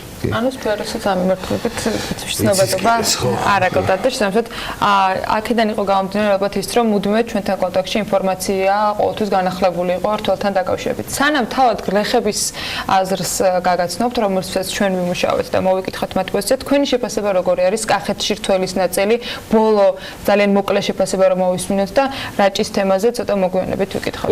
21,000 აქტიური მევენახე, თითქმის 300 მილიონი ლარი პირდაპირი და არაპირდაპირი შემოსავალი, 280 კომპანიის ჩართულობა და ეს იმ პირობებში, როცა სააგენტოს ხელმძღვანელი ფაქტიურად რთველის პირობებში ინიშნება, გასაგებია რომ სისტემა მუშაობს, მაგრამ მეორეს რომ ჩვენ გვაქვს ის რეალობა, რომ სახელმწიფო წელს პირველად სრულად ამბობს ვარ სუბსიდირებაზე. ეგ მინდოდა, მაგითი მინდოდა სწორედ დამეწყო და სწორედ ეგ იყო ალბათ ყველაზე მთავარი გამოწვევა ამ რთველში, რომ ყველა კომპონენტიდან სუბსიდირების ყველა კომპონენტი შარშა მაგალითად წითელი ღვინიდან საფერავიდან გამოსული ვიყავით, მაგრამ წელს მთლიანად ყველა კომპონენტიდან სახელმწიფო გამოვიდა, სრულად გამოვიდა. აქედან გამომდინარე, ეს იყო ერთ-ერთი მთავარი გამოწვევა და ნერვიულობის, ასე ვთქვათ, მცირე ნერვიულობის საფუძველი, იმიტომ რომ მიჩვეული 10 წლის მანძილზე სუბსიდიას მიჩვეული დარგი როგორ შეხვდებოდა ამ ახალ თავისუფალ, ასე ვთქვათ, თამაშის წესებს. 300 მილიონი ლარი? კი. თქვენი მოადგილე ბატონი ანდრო ასლანიშვილი ხშირად, რომელიც უკავშირზე იყო დარახორციელზე, აქ ვერ მოვიყვანეთ და მიზეზი გასაგებია, დამთავრდება ახლა რთველი რაჭაში და მასაც ვიხილავთ იმედია თქვენთან ერთად. ჩვენ გვიხსნიდა, რას ნიშნავს ამ 300 მილიონი ლარის მიღება გლეხებზე, რომ ეს არის მთლიანად კერძო სექტორის და გლეხების ურთიერთობა. დღის მდგომარეობით და ვიდრე სიუჟეტზე გადავალთ, ნიშნავს თუ არა იმას, რომ გლეხები ცალკე მოელაპარაკნენ ქარხანას, ბატონ ლევან, და ნაწილმა მათთაგანმა შეიძლება უკვე მიიღო ეს თანხა კიდეც ფიზიკურად, ან ნაწილი რაღაცა განვადებით არის, ან რაღაცა სხვა ფორმით, რომელიც თვითონ მოელაპარაკეს ქარხნებთან. აბსოლუტურად 100%-ით ეგრეა, ეს მოლაპარაკებები იყო მევენახეებს და ღვინის მწარმოებლებს შორის სახელმწიფო ამ კუთხით არანაირად არ ერეოდა არც ფასის დადგენაში, არც თქვათ რაოდენობის მიღებაში სხვადასხვა კომპანიების მიერ არანაირად სახელმწიფო არ ერეოდა. მთლიანად ეს ფასი დაადგინა თავისუფალმა ბაზარმა. ну ამაზე თქვათ მეტყველებს ისიც რომ ფასი იყო ხშირად სხვადასხვა ხარისხიდან, ადგილწარმოშობიდან და ეს სხვა ნიუანსებიდან ტრანსპორტირებიდან ნაწილი ყველაფერი. მოლაპარაკებას ბოლო-ბოლო წინ არაფერი არ უდგას. ბევრი ნიუანსიდან გამომდინარე, თავის დავაცხადია რომ იყო მცირე რაღაც პრობლემებიც, ისიც თავის დავაცხადია რომ მევენახეს უნდა რაც შეიძლება მეტად ჩააბაროს და მეღვინეს უნდა რაც შეიძლება ნაკლებად კი, მაგრამ სწორედ აი ამ თავისუფალი ბაზრის ძალების პირობებში რაღაც კონკრეტულ ურძენზე, კონკრეტული ხარისხის კურძენზე, კონკრეტული ადგილწარმოშობის კურძენზე დგინდებოდა ფასი და ხდებოდა ჩაბარება.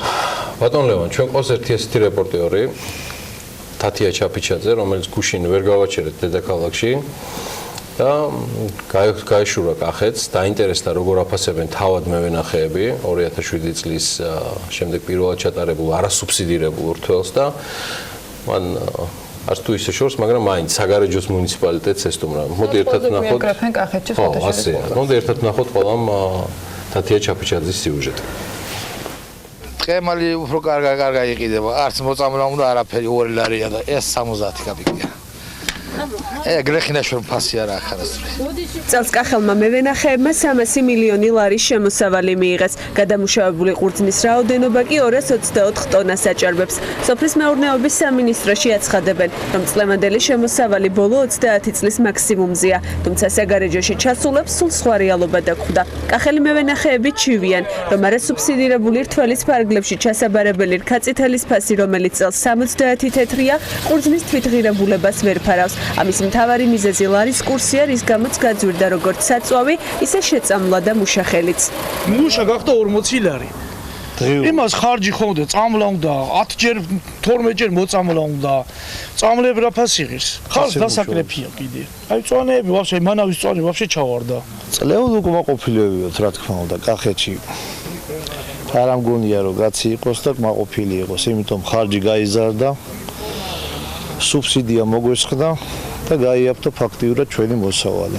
ლარი რომ მაინც იყოს ეს კაცთელი და საფერავი ნორმალური ფასი იყო და კარგი მაყოფილები ვართ.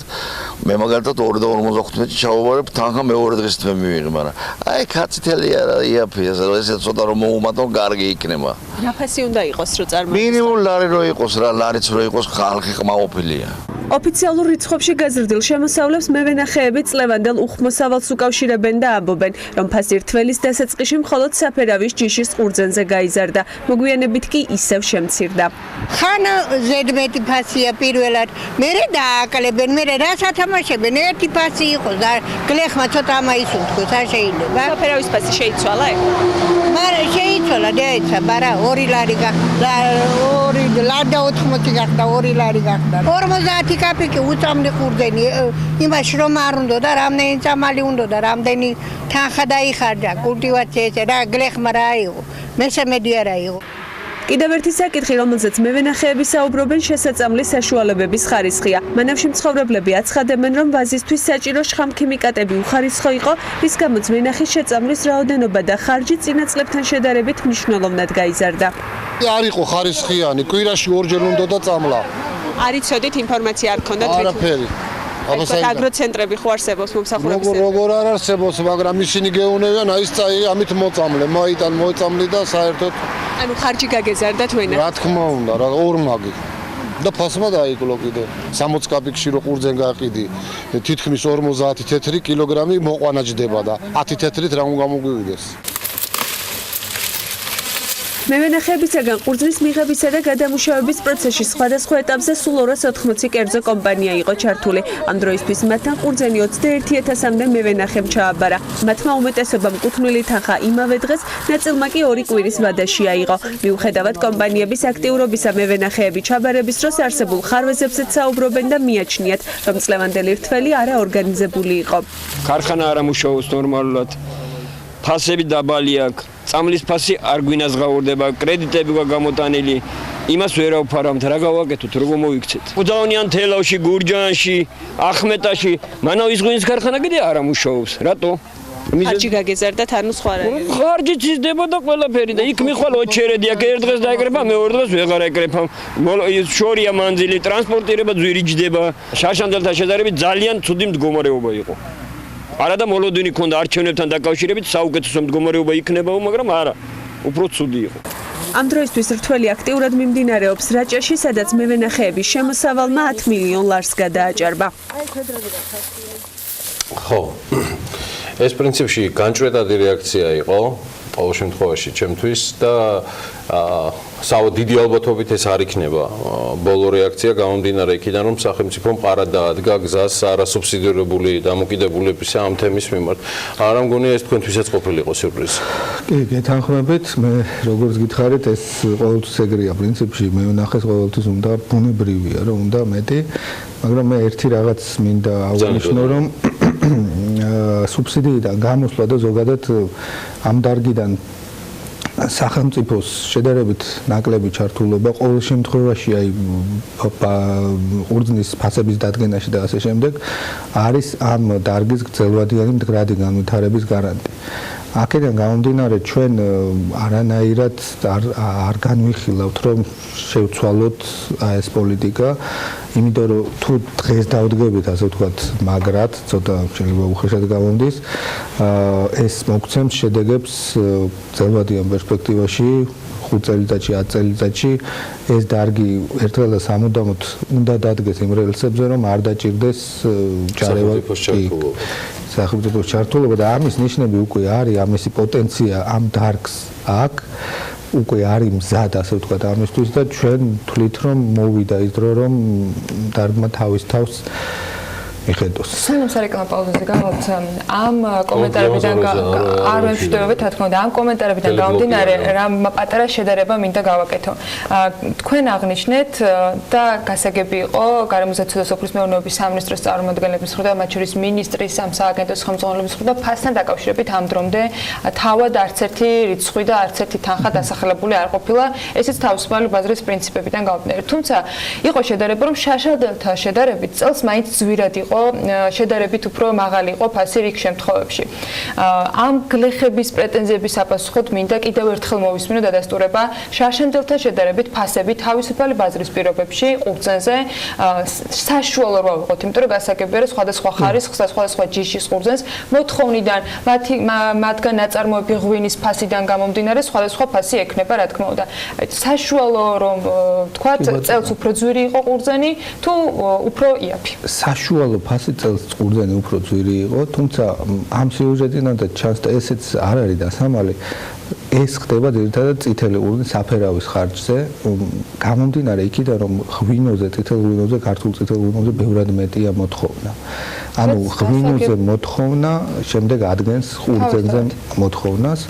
თუმცა არც თეთრი ყურძნის ფასი არ ჩაცდენია შარშანდელ ნიშნულს. აი 70 თეთრი რაც აღწევს შარშანაც 70-75 თეთრი ფიქსირდებოდა. კი, ესე იყო. რეალურად გლეხს რომ მეტი თქვა შემოსავალი აქვს და ანუ იმედია რომ ყოველთვის ექნება თამაში საძლებლობა რომ კიდევ უფრო მეტი შემოსავალი მიიღო, ფაქტია ეს სურვილი. ჯამში ჩვენ რეალურად რა მოვისმინეთ ახლა მართლა ვიდრე პაუზაზე გავალთ. რეალურად არის საუბარი ისევ და ისევ მხოლოდ ფასზე.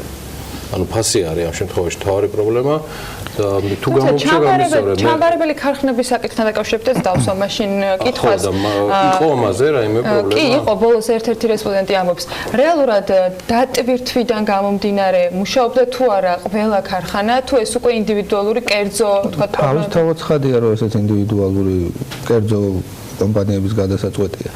უნდა გავითვალისწინოთ რომ ყველაფერთან ერთად აბსოლუტურად რეკორდული მოსავალია და საბოლოო ჯამში ისე გამოვიდა რომ რთველის ბოლოსკენ ბევრი კომპანია მართლა გამოეთიშა ანუ მისი საკმარისი რაოდენობა მიიღო და აი თუნდაც აქ ახსენეს მანავის ქარხანა ნუ არ იბარებს მანავის ქარხანა იბარებს თქვა ბადიაურის ქარხანა ესეც გასაგებია რომ ცოტა მეტის გავლა უწევთ ასე ვთქვათ ჩაბარებისთვის მაგრამ ყურძენი ბარდება და ყურძენი არც ერთ შემთხვევაში არ რჩება ჩაუბარებელი შევეჩვიოთ ურთიერთობებს. რეალურად ეს იქნება გარკვეული გაჯანსაღების ეტაპი, მათ შორის გლეხებიც მიეჩვევიან და გაიგებენ შესაძლოა ეხლაც იციან, მაგრამ ესეც გარკვეულ დროსთან თანხებთან არის დაკავშირებული.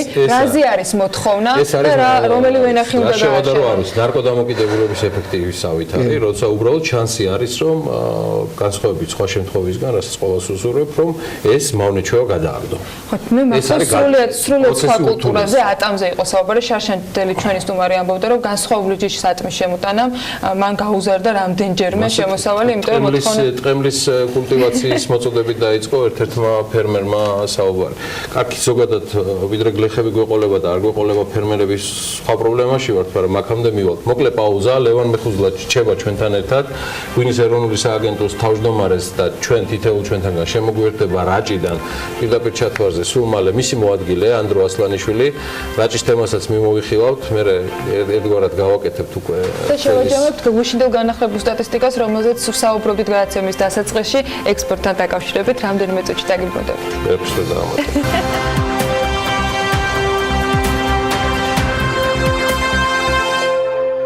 რეკლამის შემდეგ დავბრუნდით საქმიანი დილის ეთერში სტუდიაში ლევან მუხუზლა ღვინის ეროვნული სააგენტოს თავმჯდომარე ყავს. სულ რამდენიმე წუთში უკვე ანდრო ასლანიშვილი რთველი საკოორდინაციო შტაბის უფროს და სააგენტოს თავმჯდომარის მოადგილე შემოგვიერთდება.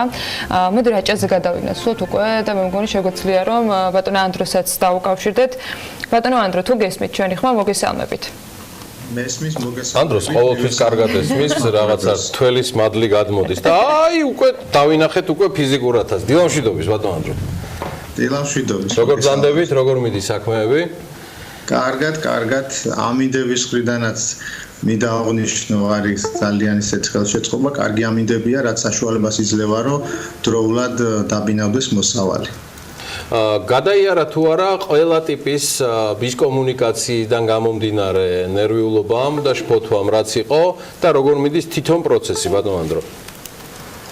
დიახ, მიუხედავად იმისა, რომ ჯერჯერობით ართველი არ დასრულებულა რაჭა-ლეჩხუმი ქვემო სვანეთის რეგიონში, შეიძლება ითქვას, რომ დიდი რაოდენობა მოსავალის უკვე დაბინავებულია.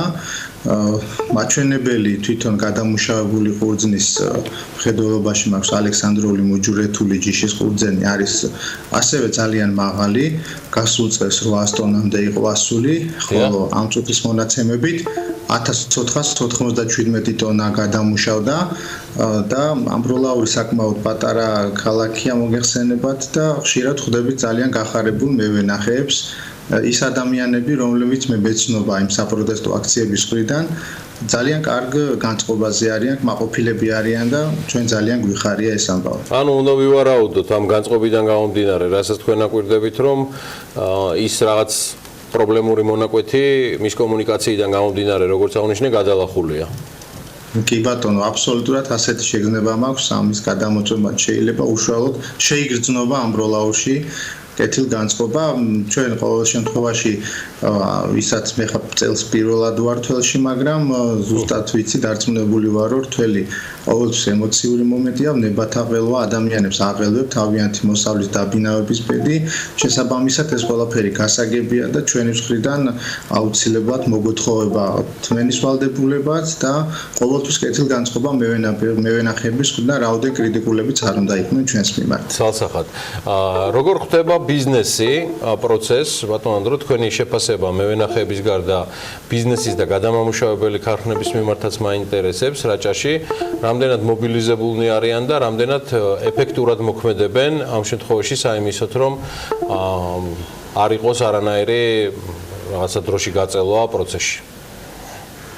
დიახ, მე ჩვენ წლევანდელ მმართველმა გვიჩვენა ის, რომ გვაქვს პოტენციალი ზოგადად როგორც კომპანიების მხრიდან, ასევე მევენახეების მხრიდან, ცალსაყად არის პოტენციალი ზრდის, განვითარების და მათ შორის შეგნებულად შეხედვის რაღაც ახალი სიახლეების მიღების, ინოვაციების გაზიარების, ეს კომპანიების მხრიდანაც არის, მევენახეების მხრიდანაც იგრძნობა და მე ვფიქრობ, რომ წლევანდელი რთველის ერთ-ერთი მთავარი პოზიტივი იყო ის, რომ ჩვენ გარკვეული გამონაკლისების გარდა გვაქვს სახეზე კონსოლიდაცია, ურთიერთშეთანხმებული მოქმედება და სურვილი გადავდგათ ნაბიჯები უკეთესი მომავლისკენ, როგორც ბატონმა ლევანმა წანა, მდგრადი განვითარებისკენ და ეს იგრძნობა და სასიამოვნო სურპრიზიც არის.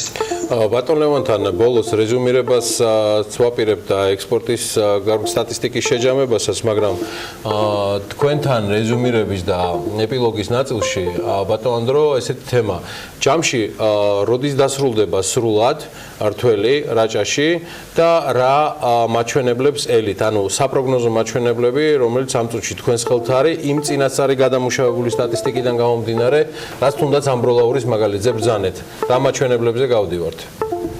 დიახ, ჩვენ ვფიქრობთ, რომ ალექსანდრიული მუჯურეთულის ნაწილში შესაძლოა აღარც იყოს ზრდა, ყოველ შემთხვევაში ფაქტიურად ჩაბარება არ ყოფილა გუშინ, თუმცა თუ კი რამეა კიდევ დარჩენილი, შესაძლებელია ძალიან მცირედი მოცულობით გაიზარდოს, უფრო კახეთისკენ არის მოლოდინი იმისა, რომ გარკვეული მონაცემები შედარებით უფრო განვითარდეს. ჩვენ გვაქვს სურვილი, რომ გამგეობებს, იგივე წუნებულებს, გუბერნატორებს ვთხოვოთ, რომ გარკვეული დრო ავიღოთ, რამოდენიმე დღე, როცა ჩვენ მივიტანთ ინფორმაციას მევენახეებამდე, თუ კი არსებობს ჩაბარების სურვილი, თქვათ 12 ოქტომბრამდე, 15 ოქტომბრამდე, ამაზე შევჯერდები ჩვენ, მოხდეს ყურძნის მობილიზება, ჩაბარება და სადღაც 15 ოქტომბრიდან 20 ოქტომბრამდე შესაძლებელია უკვე დასკვნითი ეტაპი დასრულდეს რთველის სრულად უკვე მთელი გეოგრაფიიდან გამომდინარე, ორთავე, კახეთის და რაჭას, ხო ბატონო ანდრო?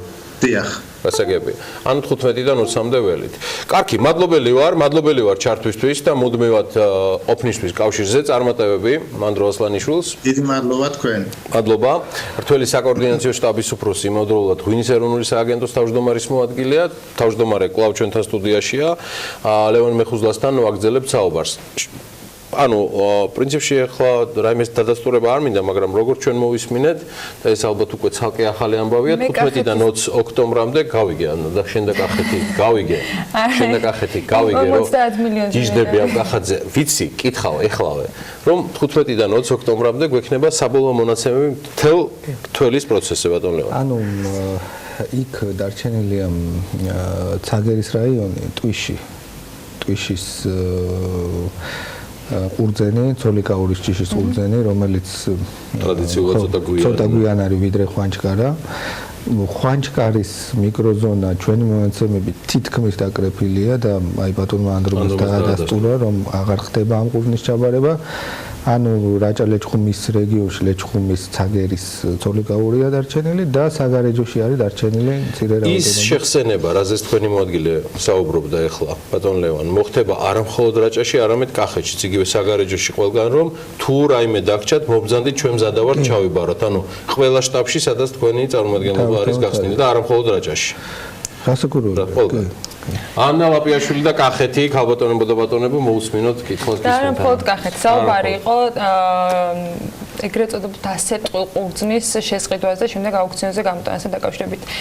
ჩვენ მოვისმინეთ თქვენი მოადგილისგან რამდენიმე კვირის წინ ინფორმაცია, რომ შეძლო ის 30 მილიონის ათვისება სრულად არ მომხდარიყო, რომელიც სახელმწიფოს მხრიდან იყო გაღებული. ამ 30 მილიონს თუ გავყოფთ, შესაძლოა ესეც ვიფიქროთ, რომ გარკვეულწილად თქვა სუბსიდირების ნაწილზე რო ყოფილიყო რაღაც თეთრებად გადანაწილებული, ეს განსხვავებული ფორმა.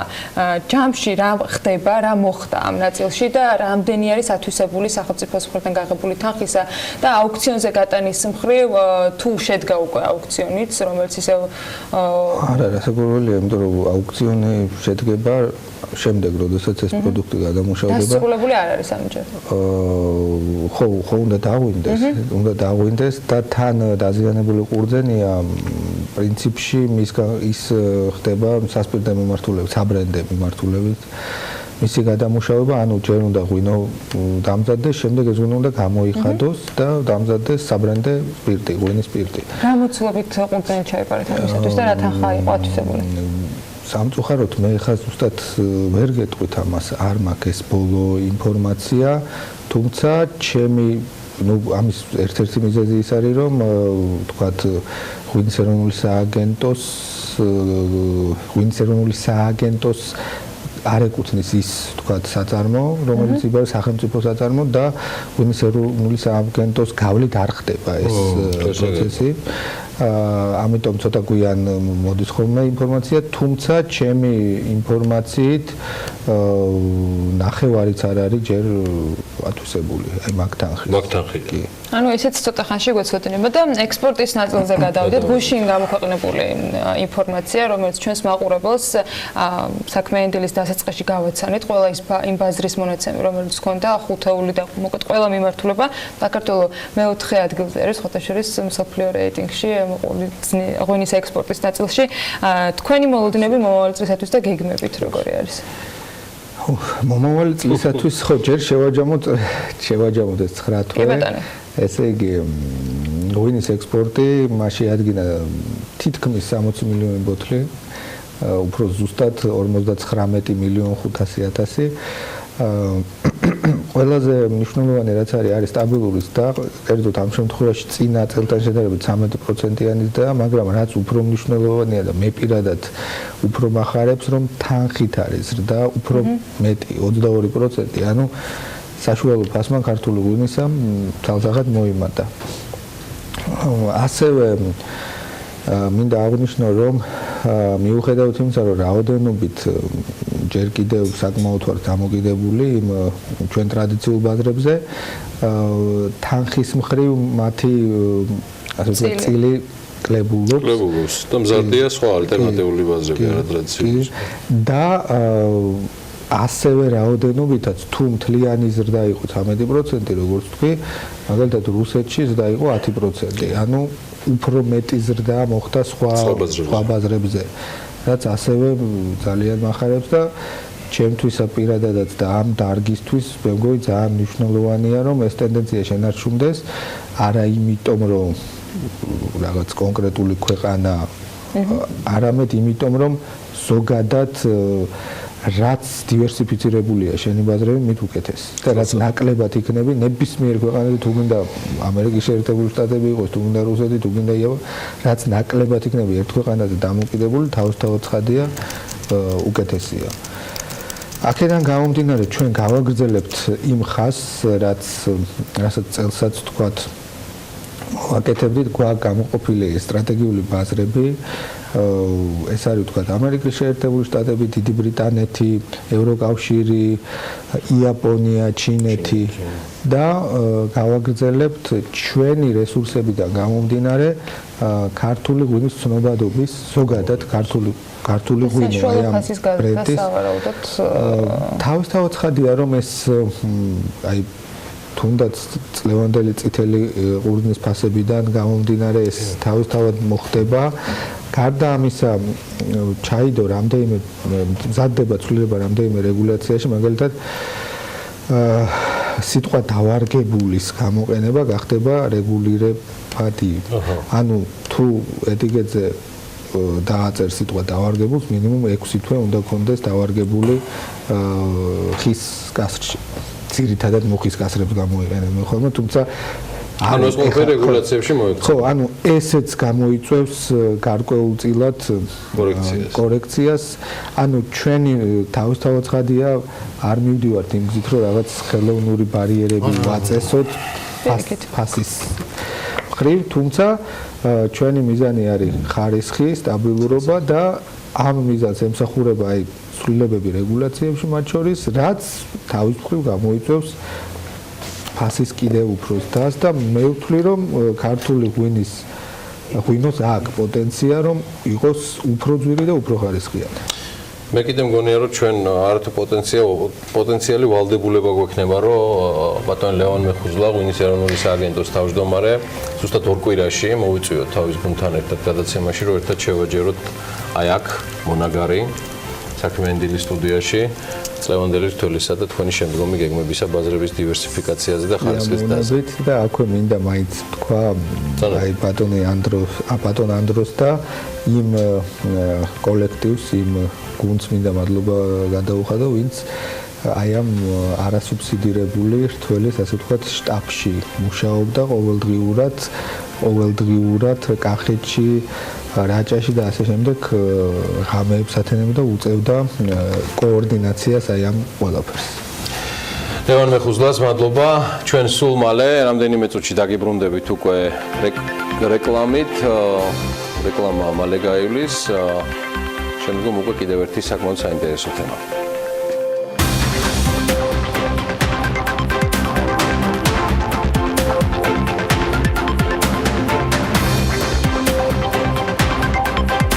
საქართველოს დიდი ქალაქები თბილისი და ბათუმი ტურისტებისთვის სულ უფრო მიმზიდველი ხდება, თუმცა საინტერესოა ვიზიტორები რამდენად ინტერესდებიან ქუთაისით.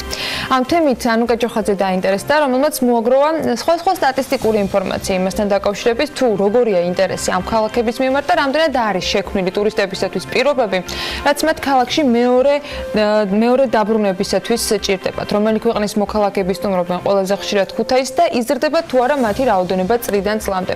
მოკლედ უფრო მეტი დეტალისათვის სიუჟეტი ვნახოთ. ქუთაისი იმ ქალაქებიდან ერთ-ერთია, რომელიც მრავალსაუკუნოვან ისტორიას ინახავს.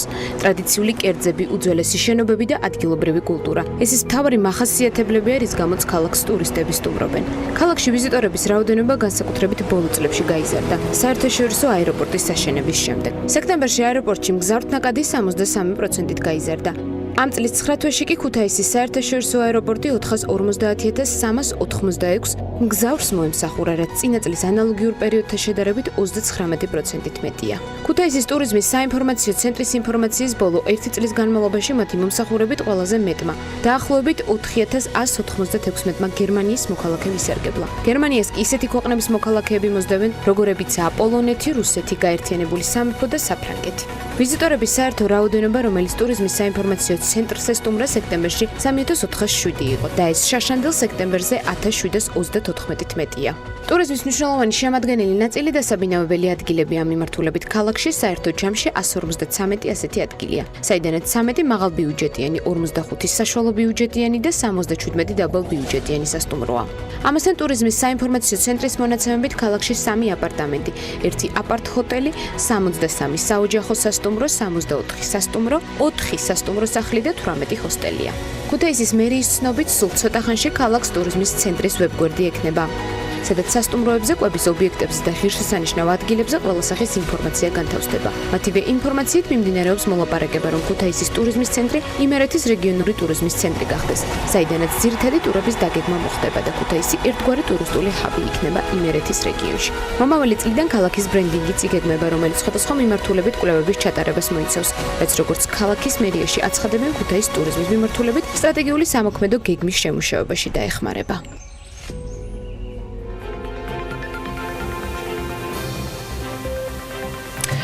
მოკლედ ამ თემაზე გავაგრძელებთ საუბარს სტუმართან ერთად. ლაშა ბერეკაშვილი, ტურისტული სააგენტო Travel to Georgia's დირექტორი და საქართველოს ახალგაზრდა გიდების ასოციაციის ხელმძღვანელი გვერდება Skype ჩართვით პირდაპირ ეთერში. მოგესალმებით ბატონ ლაშა. მადლობა იმისთვის, რომ ხართ დილიდან ჩვენთან ერთად. რამ ინფორმაციას ხომ არ დაამატებდით იმ სტატისტიკას, რომელიც ჩვენმა ჟურნალისტმა შეაგროვა? მოგესალმებით პირველში, მივესალმებ ჩვენს ტელემაყურებლებს, მადლობა მოწვევისათვის. სტატისტიკასაც შეეხება, სტატისტიკა არის მშრალი ციფრები და რეალობა არის სხვაგვარი. გასულ წელს მინდა გითხრათ, რომ ტურიზმისთვის იყო ერთ-ერთი საუკეთესო წელი, ძალიან დიდი რაოდენობით იყო ტურისტი საქართველოში. წლევანდელი წელიც ვერ ვიტყოდი, რომ ძალიან ცოტა რაოდენობით იყო ტურისტები, მაგრამ გასული წელი მაინც გამოირჩეოდა ამ კუთხით და ამას გრძნობს ყველამ. თუმცა გვაქვს იმედები მომავლის და ვფიქრობ, რომ მომავალი წელი უფრო უკეთესი იქნება, ვიდრე წლევანდელი წელი იყო. მშრალი სტატისტიკის უკან ბატონ ლაშა, დილამშვიდობის კიდევ ერთხელ რა გულწრფელი რეალობა გვაქვს, თუ შეიძლება მიღმა იმ კომენტარისა, რაც თქვენ ჩვენი საინფორმაციო სააგენტოსთვის გააკეთეთ. პრობლემა საკმაოდ ბევრი არის. ის ნაკადი, რომელიც დღესდღეობით თქვათ, მე ვისაუბრებ ამ შემთხვევაში ქუთაისის გადმოსახედიდან და იმერეთის რეგიონის გათვალისწინებით, ანუ ძალიან დიდი პრობლემა შეხვდა ტურისტებს. წელს ვინც ქუთაისს ტოვდა, ვინც იმერეთში მოგზაურობდა, ეს თვითონ ეხება ინფრასტრუქტურულ პროექტებს, იცით რომ ქალაქში ჯერჯერობით ვერ მოხერხდა მთავარი არტერიის, ტურისტული მთავარი ატრაქციის არტერიის დასრულებას თეთრი ხიდი, რომელმაც გააყო ქალაქი და მოწყვიტა რიონის იქეთა ვთქვათ ტურისტული ეკონომიკური ცენტრი, ვთქვათ ცენტრალურ ნაწილს და დიდი დარტყმა მიაყენა სასტუმროებს, იქ კვების ობიექტებს და ასე შემდეგ. იყო კიდევ პრობლემა დარჩება გზის კუთხით, ან ცენტრალური ქუჩების პრობლემა, რომელიც დღემდე ვთქვათ არ არის მოწესრიგებული, ანუ ქუთაისში ჩამოსული ტურისტი აწყდება ამ მსგავს პრობლემას, რომელსაც დოლო არ უჩანს. და ვფიქრობ, რომ ეს მაინც კარგი არ არის ქალაქის იმიჯისათვის. პლუს ამას არ არის მწყობრი, ასე ვთქვათ, სტრატეგია, ყოველთვის ჩვენ ვხედავთ, თუ ქალაქს რა უნდა, რომ ტურიზმი როგორ უნდა გამვითარდეს ზოგადად ქალაქში და იმერეთზე მაგ ამ შემთხვევაში საუბარი. თქვენ როგორც კონკრეტული ტურისტული სააგენტოს წარმომადგენელი, არსებობს თუ არა ერთიანი ტურები, რომელიც კონკრეტული ქალაქის ვიწრო ლოკაციის იქეთ რაიმე მიმართულებით ერთიან ხედვას შესთავაზებს სტუმრებს, რამდენიმე დღეზე გაწერილს ერთდღიან სტუმრებს, ორდღიან ან კიდევ უფრო გრძელვადიან სტუმრებს და ტურებს და ამასთან დაკავშირებით თუ არსებობს რაიმე კომუნიკაცია ადგილობრივ ამ შემთხვევაში ტურისტულ თქვათ მმართველობასთან, რომელიც ამ ინფრასტრუქტურულ ნაწილზეც გარკვეულწილად პასუხისმგებელია და მეორეს მხრივ ამსეთ სტრატეგიულ საკითხებთან დაკავშირებით მათი მხრიდანაც უნდა არსებობდეს რაიმე სახის ხედვა.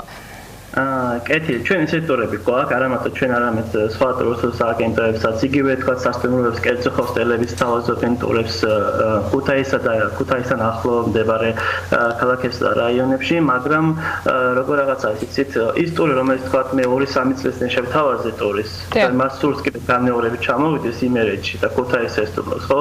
უკვე ის იგივე ტური და იგივე ობიექტები მას უკვე აღარ აინტერესებს. ის განმეორებითი ტურიზმი ჩვენ რომ განვავითაროთ და ხელი შევუწყოთ ამაში გჭირდება უკვე ხელისუფლების ხარდაჭერა და რაც გულისხმობს ამას. ანუ საჭირო არის ახალი ტურისტული ობიექტების გახსნა, ახალი ტურისტული ობიექტებზე ფიქრი, მუშაობა, ახალ მარშრუტებზე ხელშეწყობა, ახალ მარშრუტებს ხელშეწყობა შესაძლებელი არის კერძო სექტორის და სახელმწიფოს თანადაფინანსებით.